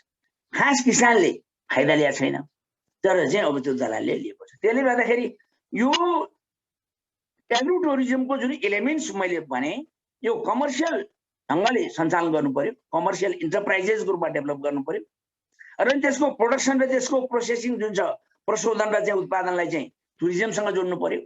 स्वतः जोडिन्छ, जसले गर्दाखेरि अब टुरिस्टहरू त्यो फार्ममा आउँछन्, त्यही चाहिँ अब उनीहरू विभिन्न उद्देश्य बोकेर आउँछन् र उनीहरूलाई सुत्ने ठाउँ त्यही छ, खाने ठाउँ त्यही छ, ब्रेकफास्ट खान्छन् कि अथवा नुहाउने ठाउँ, स्पाको ठाउँ अथवा स्विमिङको के उनीहरू चाहन्छन् साँच्चै भने सबै कुराहरू त्यहाँ जोडिदिएर राखिएको हुन्छ। उनीहरू त्यो अलिकति अर्बन एरिया भन्दा टाढा सामान्यतः अब यो चाहिँ अब यस्तो एग्रो फार्मिङहरू सञ्चालन गरिने भएको हुनाले त्यो ठाउँमा उनीहरू रमाउँछन्। त्यस्तो किसिमको हामीले छैन, हामीले गर्न सकेनौँ। हामीले के गर्न सक्यौँ त भन्दाखेरि हाम्रा भएका अलिकति जग्गा जमिनहरू पनि हामीले छोड्यौँ र चाहिँ अनि हामी सहरीकरणतर्फ लाग्यौँ। हाम्रा श्रीमानहरूलाई हामीले विदेशतिर पठायौँ, हाम्रा भाइहरूलाई, हाम्रो श्रीमतीहरूलाई हामीले विदेश पठायौँ, हाम्रा बच्चाहरूलाई विदेश पठायौँ र चाहिँ अनि हामी त्यहाँको रेमिटेन्समा बाँच्यौँ। जहाँ कि अहिले टोटल जिडिपीको चाहिँ 30% चाहिँ अब रेमिटेन्सले चाहिँ कभर गरिरहेको छ। यसमा हामी खुसी भएका छौँ। ओहो, रेमिटेन्स आयो, यसले हामी बाँचेका छौँ। त्यो बचाइ हामीलाई आफैलाई अभिशाप जस्तो हुन्छ भोलि। सामान्यतः यो के हुन्छ त भन्दाखेरि कृषि क्षेत्रलाई हामीले कहिल्यै पनि हामीले चाहिँ सिधा नजरले कृषि क्षेत्र पछाडि पर्यो, यसको लागि केही गर्नु पर्यो भन्ने किसिमको हामीले गरे जस्तो मलाई लाग्दैन। हामीसँग केही छैन त यसको, केही हामीले केही गर्न सक्दैनौँ त एग्रो टुरिज्मको सन्दर्भमा भनेर चाहिँ भन्ने हो भने हामीसँग हामीले गर्न सक्ने पर्याप्त मात्रामा थियो। जस्तै अब कृषकहरूलाई सबभन्दा पहिले यो अज्ञानता छ। मैले फड्को मारेँ भने, मैले धान खेती गरिरहेको ठाउँमा मैले चाहिँ अब फलफुल लगाएँ भने फेरि फलफुलबाट चाहिँ हामीले कुर्नु पर्यो। अब के गर्ने? अब यसको मतलब चाहिँ किसान नै आफै डिसिसन गर्न सकिरहेको अवस्था छैन, उसको त्यो क्षमता पनि छैन, फेरि उसको अज्ञानता पनि हो। कहाँ लगेर बेच्ने त्यो सामान? जब चाहिँ अब एउटा खाद्यान्नको उत्पादन गरिरहेको किसान एउटा चाहिँ अब नगदे बालीमा चाहिँ अब फड्को मार्दाखेरि अब ऊ फाइदामा जान्छ कि बेफाइदामा जान्छ कि अब ऊ आफै त्यसको चाहिँ सजग छैन, ऊ अनि लगानीको स्रोत छैन उसँग, र ऊ समयमै लोन पाउन सक्दैन। यस्ता बैङ्कहरू जति पनि छन्, हजारौँ बैङ्कहरू छन् यहाँ, यो चाहिँ शाखा प्रशाखाहरू कुना कुनामा पुगेका छन्। तर चाहिँ त्यो गाउँ क्षेत्रमा चाहिँ साँच्चै भन्यो भने किसानहरूले लोन कसरी पाएको छन् त्यो बारेमा पनि हामीले अलिकति हेरौँ। र अब यो एउटा चाहिँ यो ऋण उनीहरूले तत्काल नपाउनको कारणले गर्दाखेरि अहिले बैङ्कहरूको व्यापकता बढ्दै गएको परिवेशमा पनि साहु महाजनको एक किसिमले अझै बोलाबाला हामीले गाउँ ठाउँमा हामीले देखिरहेको अवस्था छ। अर्को कुरो चाहिँ फेरि के छ त भने उनीहरूले उत्पादन गरिहाले भने पनि इन्फ्रास्ट्रक्चर छैन। त्यहाँ कतिपय ठाउँमा चाहिँ अब ट्रान्सपोर्टेसनको राम्रो सुविधा छैन। स्टोरेज कसरी गर्ने? उत्पादन गरेको वस्तुहरू समयमा बिक्री भएन भने त्यसलाई स्टोरेज कसरी गर्ने? मार्केट कहाँ पाउने? त्यसको प्राइस फिक्सेसन छैन। फेरि उनीहरू प्राइसमा चाहिँ अब त्यो बार्गेनिङ गर्न सक्दैनन्। अब केही समय रोक्न साथ कृषि सामग्रीहरू के हुन्छन् त भन्दै डिस्ट्रक्सन हुन्छ। अब उनीहरूको चाँडै नष्ट हुने जात हो यो। त्यसलाई रिजर्भ गरेर कसरी राख्न सकिन्छ? अब त्यसलाई चाहिँ एडभर्टाइज गरेर तुरन्तै बिक्री गर्ने, सेल गर्ने, अब एउटा चाहिँ अब रिफाइन बनाएर चाहिँ त्यो उनीहरूसँग हैसियत छैन। यस्तो किसिमको हामी कहाँ धेरै समस्याले हामी पीडित छौँ। उत्पादन गर्नेदेखि लिएर बिक्री वितरण गर्नेसम्म हामीले किसानको हरेक पाइलामा चाहिँ समस्या देखेका छौँ। त्यो समस्यालाई निराकरण एउटा चाहिँ अब राष्ट्रिय खाद्य बैङ्कले त गर्न सक्दैन। यो एउटा मोडालिटी हो। खाद्य बैङ्कले कसरी गर्छ? केही मोडालिटीले केही समयमा देखाउन सक्यो भने सामान्यतः अब यो अलिकति भोलि प्रचारमा पनि आउन सक्ला, यो सफल हुन सक्छ, सफल नहुन सक्छ, त्यो आफ्नो ठाउँमा हो। अब म के निवेदन गरौँ त भन्दाखेरि चाहिँ यो जुन चाहिँ अब एग्रो टुरिज्मले चाहिँ किसानहरूको जीवनलाई परिवर्तन गर्न सक्छ भने हामीले एग्रो टुरिज्मतर्फ जाउँ, होइन जीवनलाई परिवर्तन गर्न सक्दैन। यो चाहिँ अब एउटा जीवन निर्वाह किसिमको खेती प्रणालीमा चाहिँ नयाँ फड्को मार्न सक्दैन भने एग्रो टुरिज्मको आवश्यक छैन।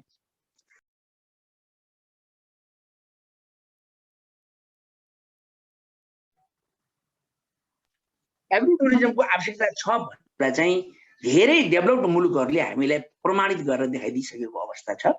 अब यो मैले अघि पनि भने कि विभिन्न मुलुकहरूमा मैले 8वटा चाहिँ विशेष गरेर टप के अरे एग्रो टुरिज्म डेस्टिनेसनहरू विश्वमा भएका जुन चाहिँ अब ताइवानको, इटालीको, स्पेनको, ब्राजिलको, हवाईको, क्यारिबियन क्षेत्रको, क्यालिफोर्नियाको, यो विभिन्न मैले भने फिलिपिन्स। अब जस्तै एउटा उदाहरणको रूपमा फिलिपिन्समा पपैयाको चाहिँ जुन एउटा प्लान्टेसन भएको छ, त्यो पपैयाको प्लान्टेसन हेर्नको लागि मात्रै भनेर चाहिँ लाखौं लाख टुरिस्टहरू त्यहाँ जान्छ। पपैयालाई चाहिँ पपैयाको जुन किसिमको बगैँचा छ त्यो बगैँचा हामीले बनाउन सकेका छैनौँ। त्यस्तो किसिमको बगैँचा हामीले बनाउन सकेका छैनौँ, लाखौं लाख। त अब यसको मतलब चाहिँ त्यो टुरिस्टहरू गएर नै इन्कम हुन्छ कि।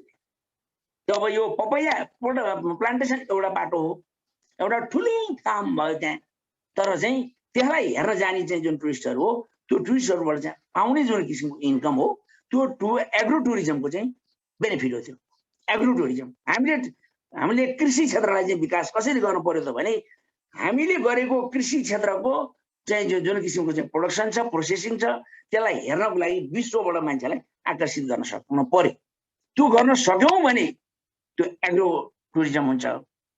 टुरिस्टहरू आउनु पर्यो, इन्टर गर्नु पर्यो, आएर सहरी होटलमा बस्ने होइन, उनीहरू फार्ममा जानु पर्यो। फार्ममा चाहिँ त्यहाँको चाहिँ अब ताजा खानेकुराहरूसँग उनीहरू आकर्षित हुनु पर्यो, त्यहीँ बस्नु पर्यो, जसले गर्दाखेरि किसानहरूको इन्कममा चाहिँ वृद्धि हुन सक्छ। त्यसैले अब म चाहिँ यो एग्रो टुरिज्म भनेको यो कुनै पनि देशको विकासको लागि एग्रो टुरिज्म एकदम महत्त्वपूर्ण कुरा हो। जस्तै अब क्यालिफोर्नियाकै अहिले मैले कुरो गर्दै थिएँ, क्यालिफोर्नियामा चाहिँ 1/3 भेजिटेबल्स अमेरिकाको 1/3 भेजिटेबल्स र 2/3 फलफुल मात्रै उत्पादन हुन्छ त्यहाँ, त्यहीँबाट अमेरिकामा सप्लाई हुन्छ। क्यालिफोर्निया भने त्यस्तो ठाउँ हो अमेरिकाको जहाँ कि 2/3 फलफुल उत्पादन गरेर होल अमेरिकामा डिस्प्याच गरिन्छ। त यस्तो ठाउँहरूको विकास कसरी भयो त भन्दाखेरि त्यो एउटा प्रपर एरिया जहाँ त्यहाँ माटो परीक्षण भएको छ, त्यहाँ हावापानीले साथ दिएको छ, त्यहाँको इन्भाइरोमेन्ट भएको छ, त्यहाँको इन्फ्रास्ट्रक्चर छ, त्यहाँ चाहिँ सरकारले पनि नजर पुर्याएको छ, किसानहरूलाई चाहिँ सहुलियत दिएको छ।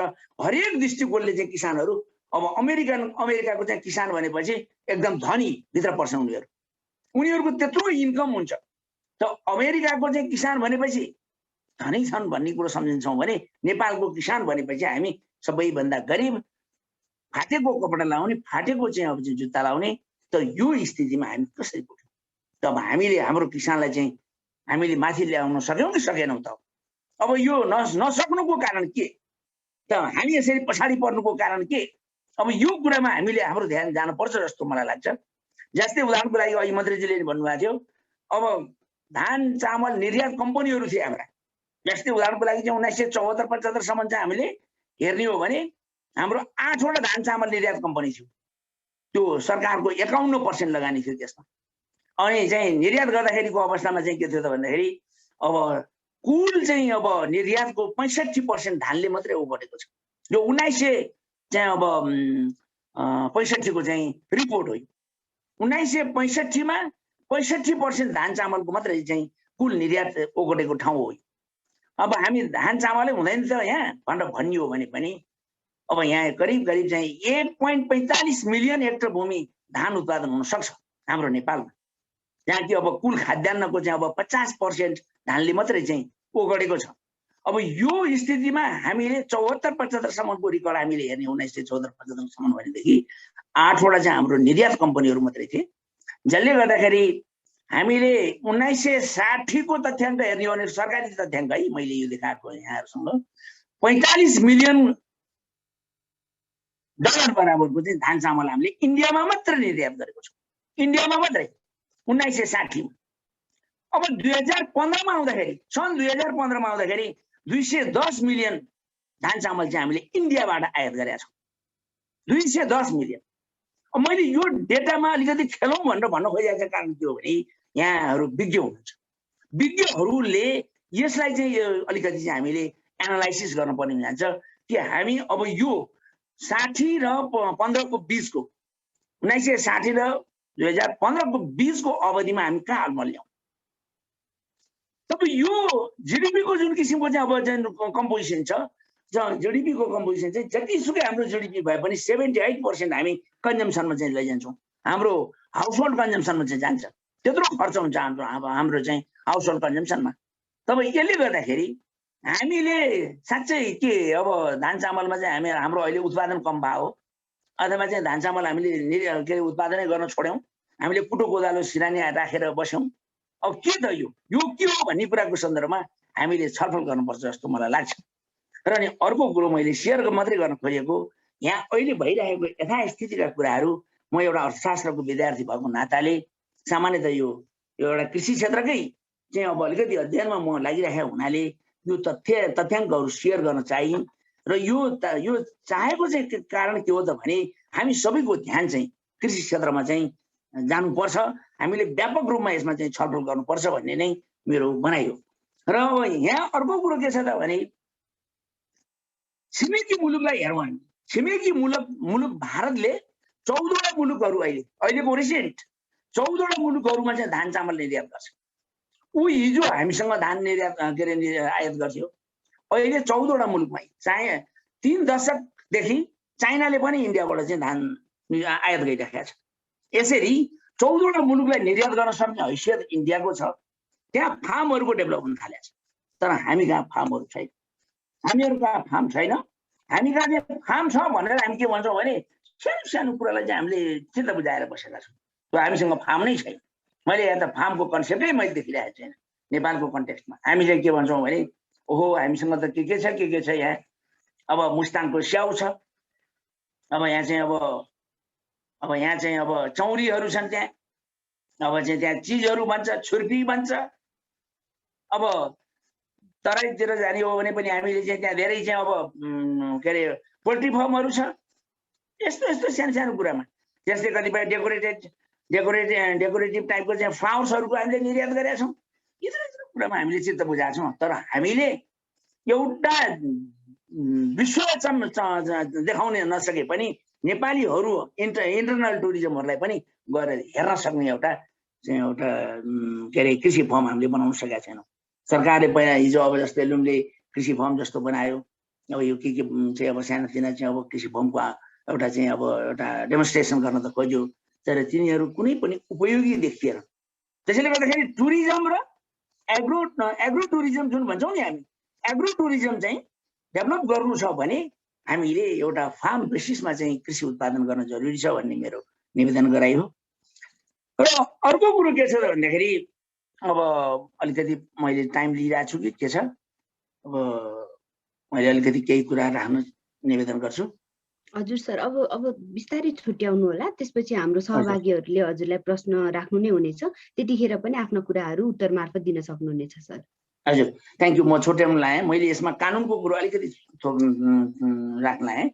नेपालको संविधानलाई हामीले हेऱ्यौँ भने मौलिक हक हाम्रो धारा 36 को खाद्य सम्बन्धी हक हामीलाई व्यवस्था गरिएको छ। प्रत्येक नागरिकलाई खाद्य वस्तुको अभावमा जीवन जोखिममा पर्ने अवस्थाबाट सुरक्षित हुने हक हुनेछ भनेर त्यो हाम्रो दफा 2 के अरे चाहिँ 36 को 2 ले स्पष्ट व्यवस्था गरिदिएको छ। तर चाहिँ कतिपय मान्छेहरू त खाना नपाएर मरिरहेको छ। सर्राई सिराहामा पनि कतिपय मान्छेहरू चाहिँ त्यो बच्चा पाल्न नसकेर आत्महत्या गरेको अवस्था पनि छ। यो के संविधानले चाहिँ संरक्षण गर्यो। त्यस्तै राज्यको निर्देशक सिद्धान्त नीति तथा दायित्वको सन्दर्भमा पनि हाम्रो चाहिँ अब संविधानको धारा 51 मा स्पष्ट व्यवस्था छ। त्यो पढ्दाखेरि यति मिठो लाग्छ, तर चाहिँ सामान्यतः अब त्यो त्यस्तो किसिमको चाहिँ जुन किसिमको नीति छ, नीति निर्देशन बमोजिम सरकारले गरेको छ त क्वेसन गर्न चाहन्छु म। अहिले कृषि मन्त्रीज्यू भएको भए मैले यो कुरा ठाडै रूपमा उहाँलाई राख्ने थिएँ, अब सामान्यतः यो कुरा मैले राख्न पाइनँ। र चाहिँ अब यो कृषि सम्बन्धी कानुनहरू छन्, जस्तै नेपाल खाद्य ऐन 2023 छ, त्यस्तै खाद्य अधिकार तथा सम्प्रभुता सम्बन्धी ऐन 2075 छ, कृषि तथा के अरे वन विश्वविद्यालय समेत हामी कहाँ छ, कृषि अनुसन्धान परिषद ऐन समेत छ, गुठी संस्थान ऐन छ, ऐन आएको छ, भूमि सम्बन्धी ऐन छ, भूमि सम्बन्धी 2021 देखि नै आएको छ। यस्ता कानुनहरू हामीसँग पर्याप्त छन्, तर पनि चाहिँ हामीले त्यो कानुन एकापट्टि छ, व्यवहार एकापट्टि छ, सरकार कहाँ अल्मलिएको छ, जनता चाहिँ एक किसिमले भन्यो भने दुःख पाएको अवस्था छ। अब मन्त्रीजीले अघि भाषण गर्नुभयो, उहाँलाई समय भएन, साँच्चै उहाँले टाइम पनि दिन सक्नु भएन। आदरणीय मन्त्रीज्यूलाई पनि मैले यो कुराहरू भन्ने थिएँ। साँच्चै हो भने उहाँ अर्थमन्त्री हुँदाखेरि पनि म अर्थशास्त्रको विद्यार्थीको नाताले मैले उहाँलाई धेरैचोटि भेटेको पनि हो, म एउटा कानुनको विद्यार्थी पनि हो, अर्थशास्त्रको प्रोफेसर पनि भएको नाताले मैले विश्वविद्यालयमा जुन उ गरेँ। र चाहिँ अब अहिले यहाँहरूसँग चाहिँ जुन किसिमको एउटा मिटिङमा चाहिँ सहभागी हुने अवसर पाएँ, यसको लागि चाहिँ म सबै आदरणीय सरहरूलाई चाहिँ अब धन्यवाद दिँदै चाहिँ अब यो राष्ट्रिय खाद्य बैंकलाई बैंकप्रति आभार व्यक्त गर्दै मेरो कुरा त्यति राख्छु। केही छ भने म चाहिँ फेरि सहभागी हुन्छु। हस्, धेरै धेरै धन्यवाद सर। हजुरले एकदम विस्तृत रूपमा चाहिँ नि विभिन्न खालका कुराहरू हामी माझ राख्नु नै भयो। हाम्रो पूर्व अर्थमन्त्री हामी माझ नभए तापनि यहाँहरूले आफ्ना कुराहरू राख्न सक्नुहुन्छ। हामीले पछि उहाँहरूसँग छलफल गर्दा हजुरहरूले अहिले प्रश्नको रूपमा राख्नुभएका कुराहरू नै उहाँ समक्ष निवेदन गर्छौँ। त्यसैको लागि नै हामी चाहिँ संस्थाको रूपमा अगाडि बढिरहेको अवस्था हो। त्यसैले यहाँहरूलाई सुरेन्द्र पाण्डे सरलाई पनि केही प्रश्नहरू राख्न छ भने राख्नुहोला। त्यो हामी उहाँलाई भेटेको बेलामा इन पर्सन भेट भएको बेलामा उहाँ समक्ष राख्ने नै छौँ। त्यो बाहेक हामीसँग आज हाम्रो वक्ता professor doctor Jivnath Dhital sir त हुनु नै हुन्छ, उहाँ समक्ष राख्नुपर्ने केही प्रश्नहरू छन् भने पनि राख्नुहोला। हामीसँग अब थप 15-20 मिनट जति समय रहेको छ। त्यो बाहेक हामीसँग आज दिपेन्द्र छेत्री सर हुनुहुन्छ, जो पूर्व गभर्नर हुनुहुन्छ। उहाँ पनि यो कार्यक्रममा सहभागी हुनुभएकोमा धेरै धेरै धन्यवाद सर। उहाँहरू जस्ता व्यक्तित्व, मूर्धन्य व्यक्तित्वहरू पनि हामी माझ रहनु नै भएको छ। त्यो बाहेक डाक्टर मदन भट्ट जो गहुँ वैज्ञानिक हुनुहुन्छ, उहाँ पनि हामी समक्ष रहनु भएको छ भने हाम्रो डाक्टर भोला बस्नेत सर जो धान विज्ञ रहनु भएको छ। उहाँहरू जस्ता व्यक्तिहरू, हाम्रा प्रोफेसर चन्द्र पोखरेल सर जो माटोको विज्ञ हुनुहुन्छ, उहाँहरू जस्ता व्यक्तित्वहरू पनि हामी माझ आज यो छलफलमा सहभागी हुनुभएको हुँदा हामी पार्टिसिपेन्ट्सहरूलाई कुनै पनि खालको प्रश्नहरू छ भने राख्न सक्नुहुनेछ है त। कसैलाई केही छ? हाम्रो भोला सरले नै हात उठाइरहनु भएको छ। भोला सर, हजुरलाई नै मैले समय दिन चाहे।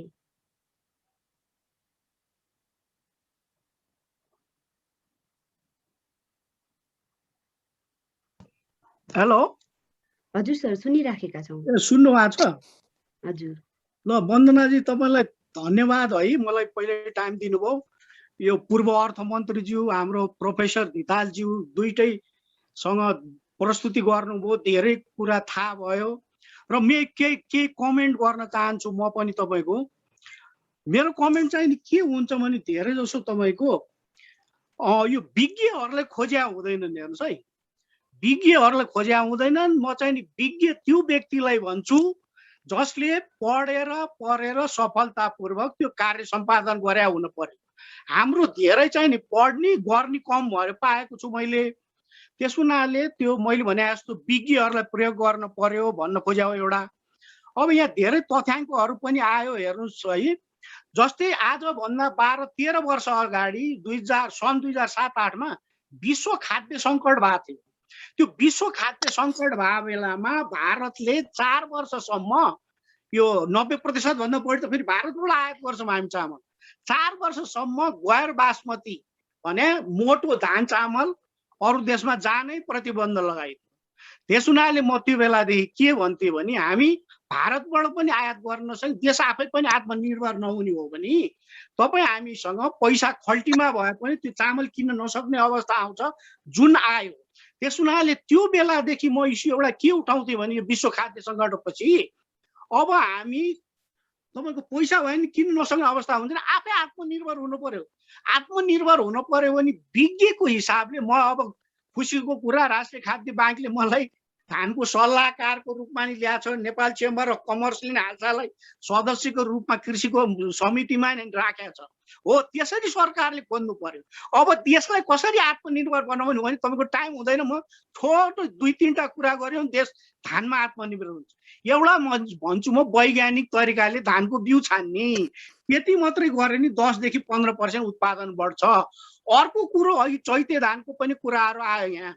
वर्षेभन्दा चैते धानको उत्पादकत्व प्रति हेक्टर प्रतिदिन 20 देखि 25% बढी हुन्छ। किनभने धान फुलेपछि जति धेरै घाम लाग्यो त्यति धेरै धान फल्छ। अनि हेर्नुहोस् त 14-15 लाख हेक्टरमा धान खेतमा कम घाम लाग्ने बेलामा 14-15 लाख हेक्टरतिर वर्षे धान लगाउने, चैते धान 20 देखि 25% वर्षेभन्दा बढ्नेमा 1-1.5 लाख हेक्टरमा मात्र छ।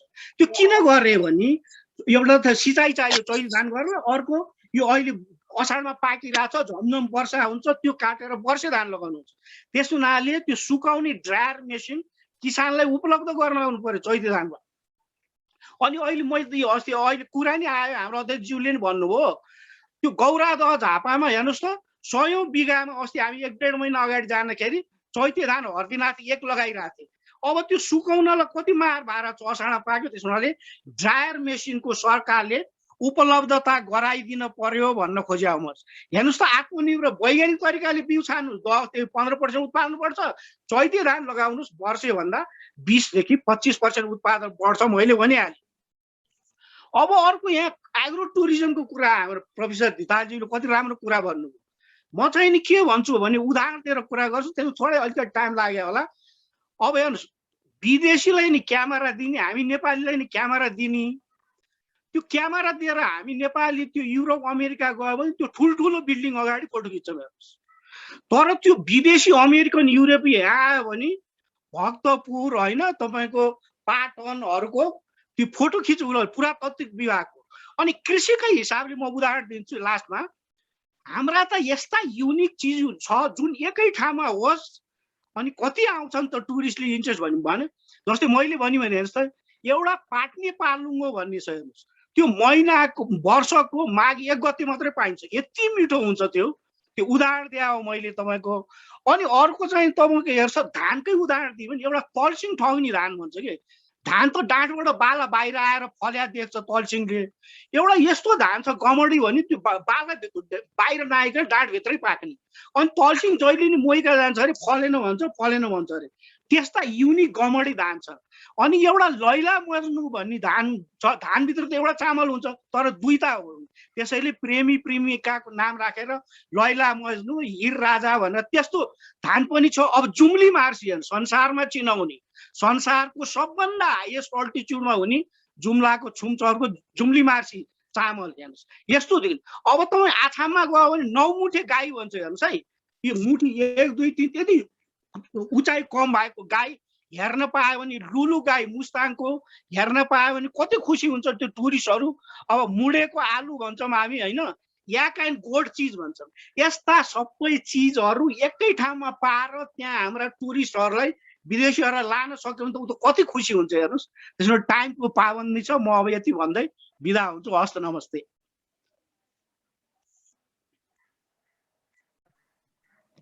हस्, धेरै धेरै धन्यवाद सर। हजुरले जहिले पनि चाहिँ यसै गरी हामीलाई विभिन्न तरिका मार्फत कसरी अगाडि बढ्न सकिन्छ भनेर सल्लाह सुझाव दिइरहनु होला।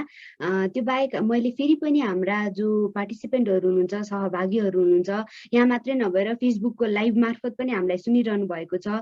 यहाँहरू समक्ष कुनै पनि प्रश्नहरू रहेका छन् भनेदेखि सोध्न हुन पुनः आग्रह गर्न चाहे है। केही छ कसैको भनेदेखि हात उठाउनु होला। हजुर हरिश कुँवरजीले हात उठाउनु भएको छ सर, हजुरलाई। सर हजुरको माइक अफ छ, माइक अन गरेर बोल्नु होला कृपया।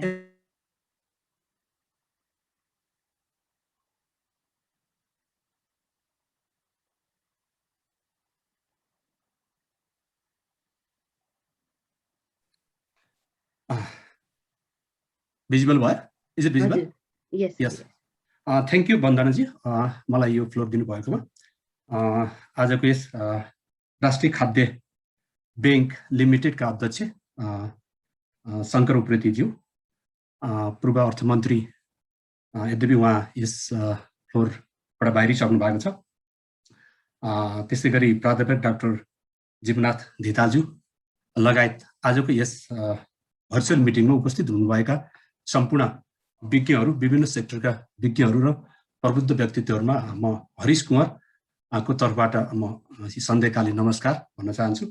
र सर्वप्रथम त म यस राष्ट्रिय खाद्य बैंक जसले एउटा सिङ्गो राष्ट्रले गर्नुपर्ने काम गर्नको लागि एउटा जमर्को गरिरहेको छ र तपाईँहरूको यो अभियान, तपाईँहरूको यो कार्यक्रम र तपाईँको यो यात्रा सफल होस्, तपाईँले इजिली तपाईँको डेस्टिनेसन क्लियर होस् र डेस्टिनेसनमा कुनै पनि अब्स्ट्याकल बिना तपाईँहरू त्यो आफ्नो डेस्टिनेसन प्राप्त गर्न सक्नुहोस् भन्ने म शुभकामना दिन चाहन्छु।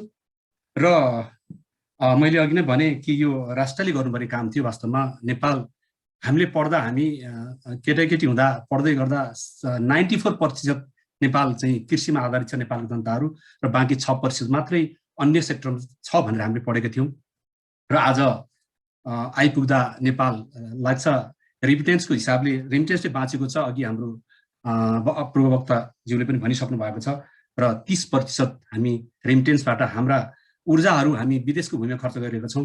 हाम्रा नीतिहरू, हाम्रा चाहिँ सम्पूर्ण हाम्रो ऊर्जालाई चाहिँ विदेशको भूमिमा खर्च गरेर 30% मात्रै हामी 30% जिडिपी वैदेशिक रोजगारबाट अथवा रेमिटेन्सबाट प्राप्त गरेको छ भने मात्रै 25%, त्यो पनि कहाँसम्म सत्य हो, म यदि गलत छैन भने 25% जिडिपीको कृषिले धानेको छ। र नेपालको भौगोलिक दृष्टिले पनि धेरै जटिलताहरू छ नेपालको कृषि उत्पादनको लागि। र अब हामी कृषिमा आधारित छौँ, हामी भौगोलिक ल्यान्ड र कन्ट्री छ, भौगोलिक आधारले पनि हामी कृषिमा अगाडि बढ्न सकिरहेको छैनौँ। र चाहिँ हामी औद्योगिक क्रान्ति पनि गर्न सकिरहेको छैनौँ। औद्योगिक रूपमा पनि ठुला दुईटा राष्ट्र चाइना र इन्डियाको बिचमा छौँ, त्यसले गर्दा औद्योगिक क्रान्ति गर्ने हाम्रो सम्भावना छैन। र हामी कृषिमै क्रान्ति गर्नुपर्ने र कृषि उत्पादनबाटै हामी चाहिँ जीवनको निर्वाह गर्नुपर्ने र देशको अर्थतन्त्रलाई चाहिँ धान्नुपर्ने कन्डिसनको हामी परिवेशमा छौँ। र पनि अहिले हामी एउटा इलेक्ट्रोनिक सामान त हामी मार्केटमा अरू देशको, इन्डियाको, चाइनाको, अमेरिकाको खोज्दैछौँ भने, तर अहिले पनि हामी मार्केटमा लसुन किन्दा इन्डियाको कि चाइनाको, सुन्तला इन्डियाको कि चाइनाको, अदुवा कुन देशको भनेर चाहिँ हाम्रो सुपर मार्केटहरूमा हामी विभिन्न देशको, चाइना र इन्डियाको लसुन, अदुवा, प्याज हामी खरिद गर्न बाध्य छौँ। र इन्डियाबाट लसुन आएन भने या चाइनाबाट प्याज आएन भने नेपालमा वात्तै प्याजको भाव बढ्छ। हामी त्यो कन्डिसनमा छौँ। यस्तो एउटा जटिल परिवेशमा कृषि खाद्य ब्याङ्कले जुन एउटा राष्ट्रिय रूपमा चाहिँ कृषिको उत्पादन गरेर यसलाई चाहिँ जीवन राष्ट्रलाई एउटा आत्मनिर्भर बनाउने जुन जमर्को गरेको छ, यो अत्यन्तै सराहनीय कुरा छ। र यसका केही सम्भावनाहरू पनि छन् र यसका चुनौतीहरू पनि छन्। मैले जोड्न खोजेको कहाँनिर भने, मेरो प्रश्न हाम्रो अध्यक्षज्यू शङ्करनाथ उप्रेतीप्रति मेरो एउटा प्रश्न एउटा लक्षित छ कि हामी विश्वमा उत्पादनको कमी छैन, उत्पादन भन्दा वितरणको कमी छ नेपाल संसारमा जति पनि वस्तुहरूको उत्पादन छ, चाहे त्यो खाद्य वस्तु होस्, कृषि वस्तु होस्, चाहे त्यो औद्योगिक वस्तु होस्, उत्पादन नेपालको संसारमा जति 7 अर्ब मान्छेहरूको छौँ, त्यो 7 अर्ब भन्दा बढी मान्छेलाई अथवा 8 अर्ब मान्छेलाई पुग्ने चाहिँ उत्पादन छ। तर उत्पादन भन्दा पनि हामीलाई वितरणको समस्या छ। वितरणको अभावको कारणले गर्दा हामी लगभग 2 अर्ब मान्छेहरू, अथवा चाहिँ त्यो मलाई एक्ज्याक्ट डाटा त छैन, र त्यो धेरै मान्छेहरू चाहिँ भोकमरीले मर्नु परेको छ र उपभोग्य वस्तु उत्पादनको चाहिँ उसको पहुँचबाट मर्नु परेको छ। भनौँ सामान्य उदाहरण, मुस्ताङमा स्याउ खेर गइरहेको छ, हामी काठमाडौँको व्यक्तिले चाहिँ स्याउ खान पाएका छैनौँ र त्यो लेभलको चाहिँ वितरण हाम्रो समस्या छ। र यसरी जसरी यहाँले राष्ट्रिय रूपमा चाहिँ जुन उत्पादन बढाउने राष्ट्रिय रूपमा जुन एउटा अभियान छ र यसमा यो वितरणको लागि हामीले के कस्तो चाहिँ नि प्लानिङ गरेका छौँ, किनकि झापामा उत्पादन भएको वस्तु नेपालको यो अप्ठ्यारा रोडहरू, यो बाढी पहिरो बर्खाको याममा हुने यो अब्स्ट्याकलहरूले गर्दा त्यहाँको उत्पादन काठमाडौँ ल्याइपुर्याउँदाखेरिमा त्यसले ट्रान्सपोर्टेसनमा त्यसको चाहिँ कति चाहिँ कस्टहरू बेयर गर्छ, त्यसले त्यसको प्राइसमा कति असर गर्छ, यी कुराहरूमा यहाँको स्ट्राटेजी के छ।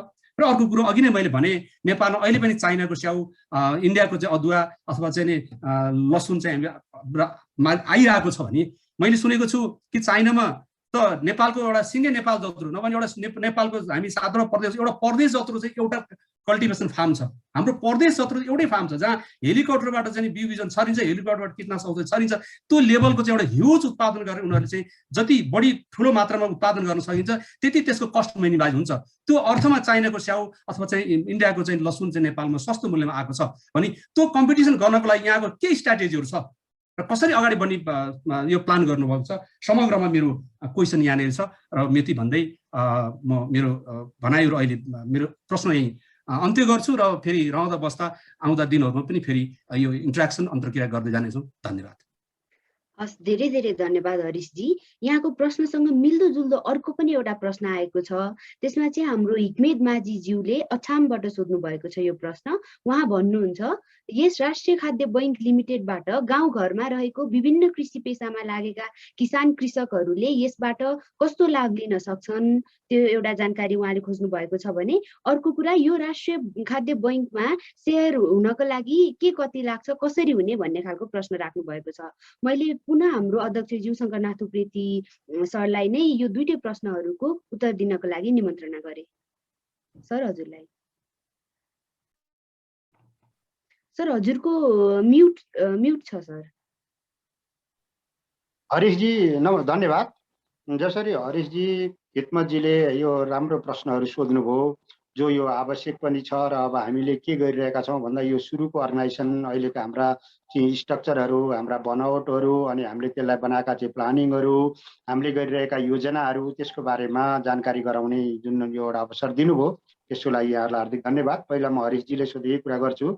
अब राष्ट्रिय खाद्य बैङ्क लिमिटेडले अघि नै पनि मैले भने उत्पादनको काम पनि गर्छौँ, अनि त्यसलाई भण्डारणको काम पनि गर्छौँ र बिक्री वितरणको काम पनि गर्छौँ। अब विशेष गरी बिक्री वितरण कसरी हुन्छ भनेर उहाँले जुन सोध्नुभयो, हामीले अब यो कस्ट एनालाइसिस पनि गरेका छौँ। हाम्रो डिपिआरमा यी सबै कुराहरू उल्लेख भएको छ। अब हामीले बाह्य देशहरूमा, संसारका ठुला देशहरूमा, ठुला प्लटहरूमा काम गरे हामी पनि त्यही गर्नुपर्छ भनेर पर्खेर बस्ने हो भने हाम्रो काम कहिल्यै पनि हुँदैनन्। हामीसँग जुन अवस्थामा, जुन जग्गा जमिनहरू जस्तो जे हालतमा छन्, त्यही हालतमा हामीले चाहिँ त्यसलाई कस्ट मिनिमाइज गरेर बनाउनै पर्छ। त्यसो गर्दाखेरि पनि अब कतिपय बाह्य आएका वस्तुको र हाम्रो उत्पादित वस्तुको क्वालिटीमा चेक गर्नुपर्छ र यो भोलिका दिनहरूमा राज्यलाई पनि सचेत गराउँदै, राज्यसँग पनि सहकार्य गर्दै, अब कतिपय हाम्रो स्वास्थ्यको लागि स्वास्थ्यवर्धक खानेकुराहरू अन्तबाट बनेको भन्दा यहाँ हाम्रो राम्रो छ भने तुलनात्मक रूपमा अब त्यसलाई पनि उत्पादनमै कस्ट कम गराउने गरी चाहिँ हामीले योजनाहरू बनाउँछौँ। र दोस्रो खालको कुरा भनेको चाहिँ अहिले हाम्रो कसरी जान्छ भन्दा जुन ठाउँमा जे फल्छ त्यो ठाउँमा त्यो फलाउँछौँ र फलाइएको वस्तुहरू सबभन्दा पहिला हामी त्यहाँको स्थानीय बजारहरूलाई नै खुवाउनको लागि प्रयत्न गर्छौँ अथवा त्यहाँ बिक्री वितरण काम गर्छौँ। पहिला किसानहरू जसले चाहिँ फलाउनु भएको छ उहाँहरूले अर्ग्यानिक खानेकुराहरू वा स्वास्थ्यवर्धक खानेकुराहरू खानको लागि प्रेरित गर्छौँ। त्यसै भएर हामीले चाहिँ यसको लागि फुड एन्ड न्युट्रिसनको कुराहरू राखेका छौँ, जसको पोषिलो आहारको लागि दिगो कृषि उत्पादन हाम्रो मूल अभियान भनेर लागेका छौँ, जसले गर्दा पोषिलो आहार नै खानुपर्छ है भनेर हामी सबभन्दा पहिला त्यहाँ उत्पादन गरिएका ठाउँहरूमै त्यसलाई बिक्री वितरण गर्छौँ। नम्बर 1। त्यहाँभन्दा बढी भयो भने त्योभन्दा ओल्लो ठुलो बजारहरूमा ल्याएर बेच्ने काम गर्छौँ। नम्बर 2। त्योभन्दा अझ बढी भयो भनेदेखि राजधानीमा ल्याएर बेच्ने काम गर्छौँ। नम्बर 3। त्यो राजधानीलाई पनि पुग्यो भने बाह्य देशमा पनि बेच्ने गरी चाहिँ हामीले योजनाहरू बनाएका छौँ। ती सबै कुराहरू डिटेलमा भनिराख्दाखेरि यहाँ समयको पाबन्दीले गर्दाखेरि मैले यसरी जान सकिने भन्ने हाम्रा योजनाहरू बनाएका छौँ। र त्यसै गरी चाहिँ अब यो गरिरहँदाखेरि हामीले बाहिर देशबाट ल्याएको सामानहरूसँग प्रतिस्पर्धा गर्न सकिन्छ त भन्ने खालको पनि प्रश्न उठ्न सक्छ। त्यो कुरा हामीले प्रतिस्पर्धा गर्न सक्छौँ। यस मानेमा गर्न सक्छौँ कि सबभन्दा पहिला त्यो उत्पादन गरिएको वस्तु तपाईँले र मैले, मेरो परिवार र तपाईँको परिवारले खाने वस्तु उत्पादन गर्न सकियो भने हामी प्रमाणित गरेर राष्ट्रिय खाद्य बैङ्क लिमिटेडले चाहिँ कुन ठाउँमा नेपालभित्र उत्पादन गरिएको यो ठाउँको वस्तु हो, यसमा चाहिँ यस्तो छ भनेर सबै कुरा राखेर हाम्रो ल्याब मार्फत प्रमाणित गरेर चाहिँ जाने हो भने बजारमा त्यो तपाईँको हामीले बजार खोजिराख्नु पर्दैन। बजार चाहिँ राष्ट्रिय खाद्य बैङ्क लिमिटेड खोजी आउने गरी चाहिँ क्वालिटीको सामान अनि मिसावट नगरिकन हामी सबै पैसामा मात्रै आश्रित नभएर चाहिँ व्यावसायिक धर्म निर्वाह गरेर त्यसलाई चाहिँ गर्न सकिने सम्भावना रहेको हुनाले त्यही अनुसारले हामीले प्लानिङ गरेका छौँ। जसले गर्दाखेरि यसमा फेरि पहिलाको जस्तो मूल्यको वृद्धि पनि किन हुँदैन भने तपाईँको अघि नै मैले भने उत्पादन भण्डारण र बिक्री वितरण काम गर्ने बित्तिकै किसानलाई पनि राम्रो मूल्य दिएर उपभोक्तालाई पनि सस्तो मूल्यमा पाएर हामीले यो सामानको बजार लिन सक्छौँ।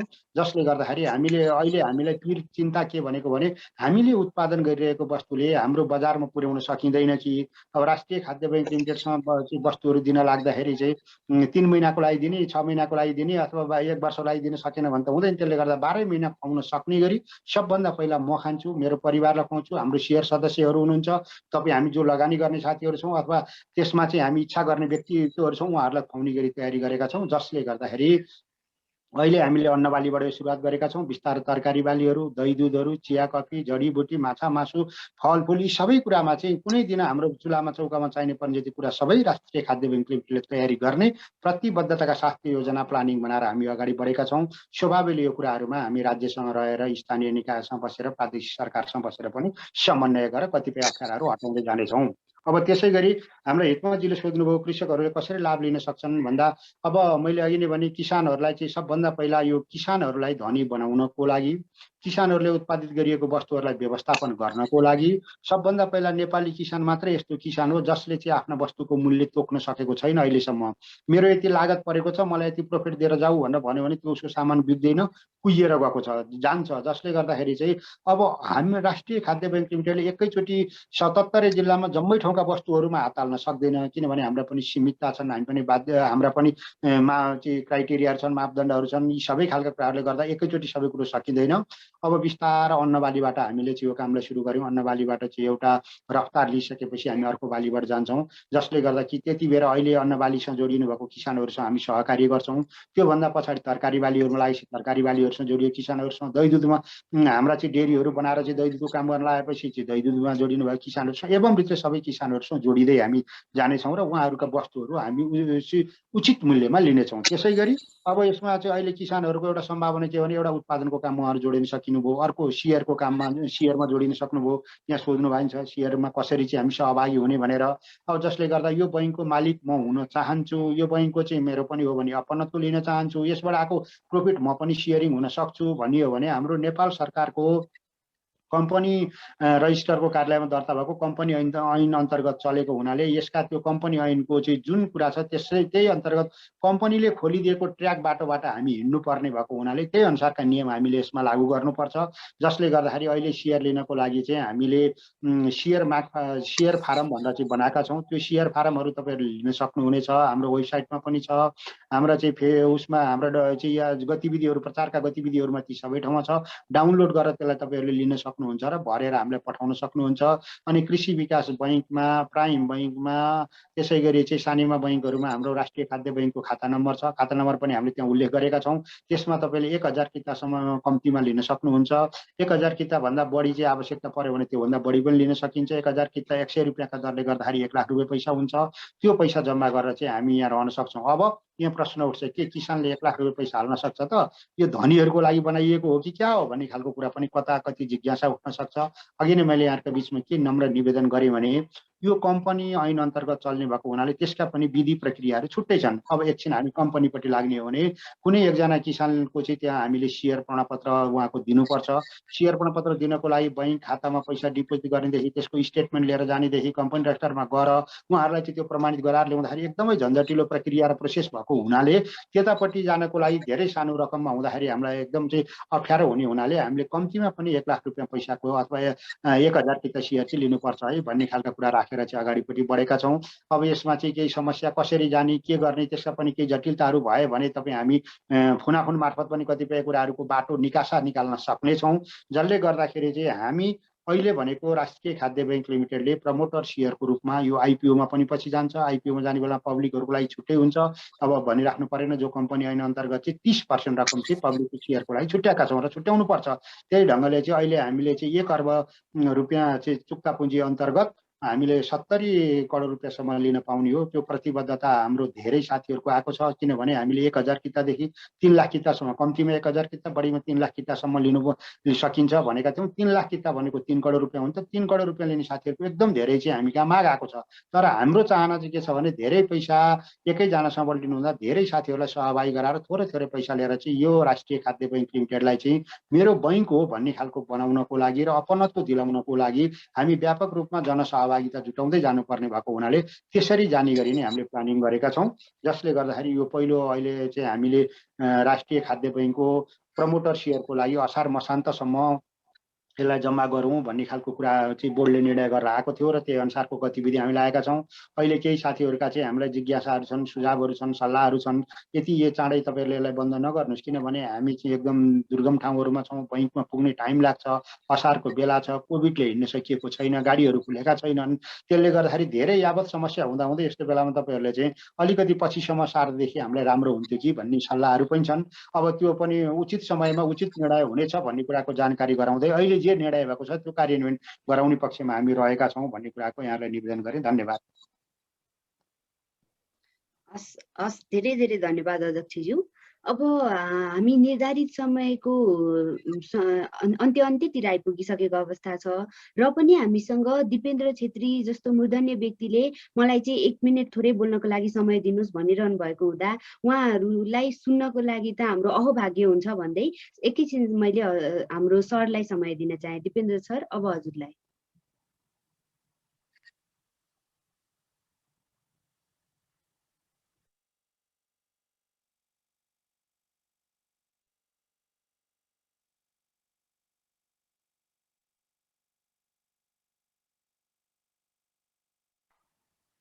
सर सुनिरहनु भएको छ हामीलाई?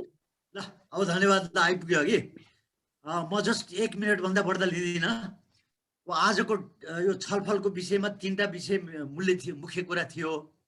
एउटा चाहिँ कृषिकै ओभरअल उसको विषयमा हाम्रो प्लानिङ के हो, कसो के भइरहेछ, एक्सपोर्ट र इम्पोर्ट, निर्यात र आयात के कस्तो अवस्थामा छ भन्ने। दोस्रो कृषि पर्यटनको विषयमा, र तेस्रो चाहिँ कृषिमा वैदेशिक लगानी आवश्यकता छ कि छैन भन्ने कुरा। हामीले धेरै कुराहरू त यसका समस्याहरूको विषयमा कुरा गऱ्यौँ, त्यो आफ्नो ठाउँमा रह्यो।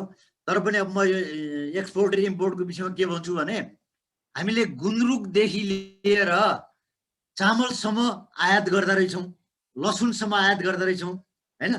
अनि एक्सपोर्ट गर्ने भनेको कुरामा चाहिँ स्क्विज भन्छौँ नि हामीले, एकदम प्राइमरी कमोडिटी, त्यसो गर्दा रहेछौँ। त्यो पनि अरूको बन्देजमा रहेर गर्ने कुराहरू, यसैमा कन्स्टेन्टहरू छ भन्ने कुराहरू आइहाल्यो।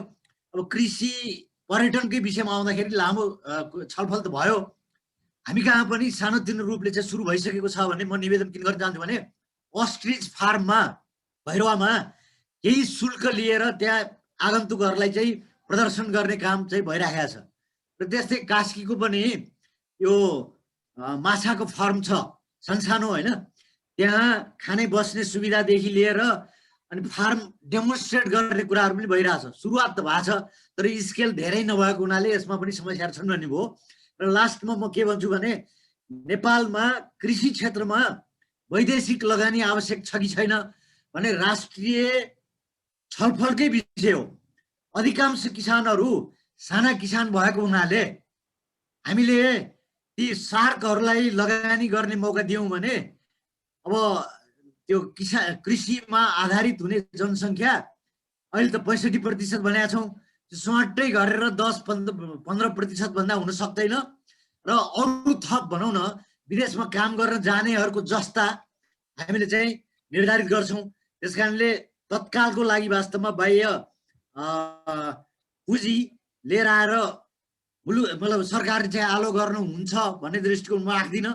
बरु त्यसको बदलामा के हुनु पर्यो भने कर्जा नीतिलाई सरल बनाएर हरेक किसानको पहुँचमा सिजनमा आवश्यकता अनुसार सहुलियत किसिमको कर्जा प्रदान गर्न सकियो भनेदेखि आफसे आफ सानोतिनो फार्महरूबाट पनि निर्वाहमुखीबाट कमर्सियल रूपमा जान सक्ने र यो खाद्य कृषि बैंक भनौँ न जस्तोलाई पनि काम दिन सक्ने अथवा योसँग एट्याच्ड भएर उत्पादनमा बढी आफ्नो समय दिएर जान सक्ने परिस्थिति हुनुभएको हुनाले नेपालमा तत्कालको लागि नि वैदेशिक लगानी गर्ने कुराहरू चाहिँ प्रतिबन्ध लाउनुपर्छ भन्ने कुरामा म छु।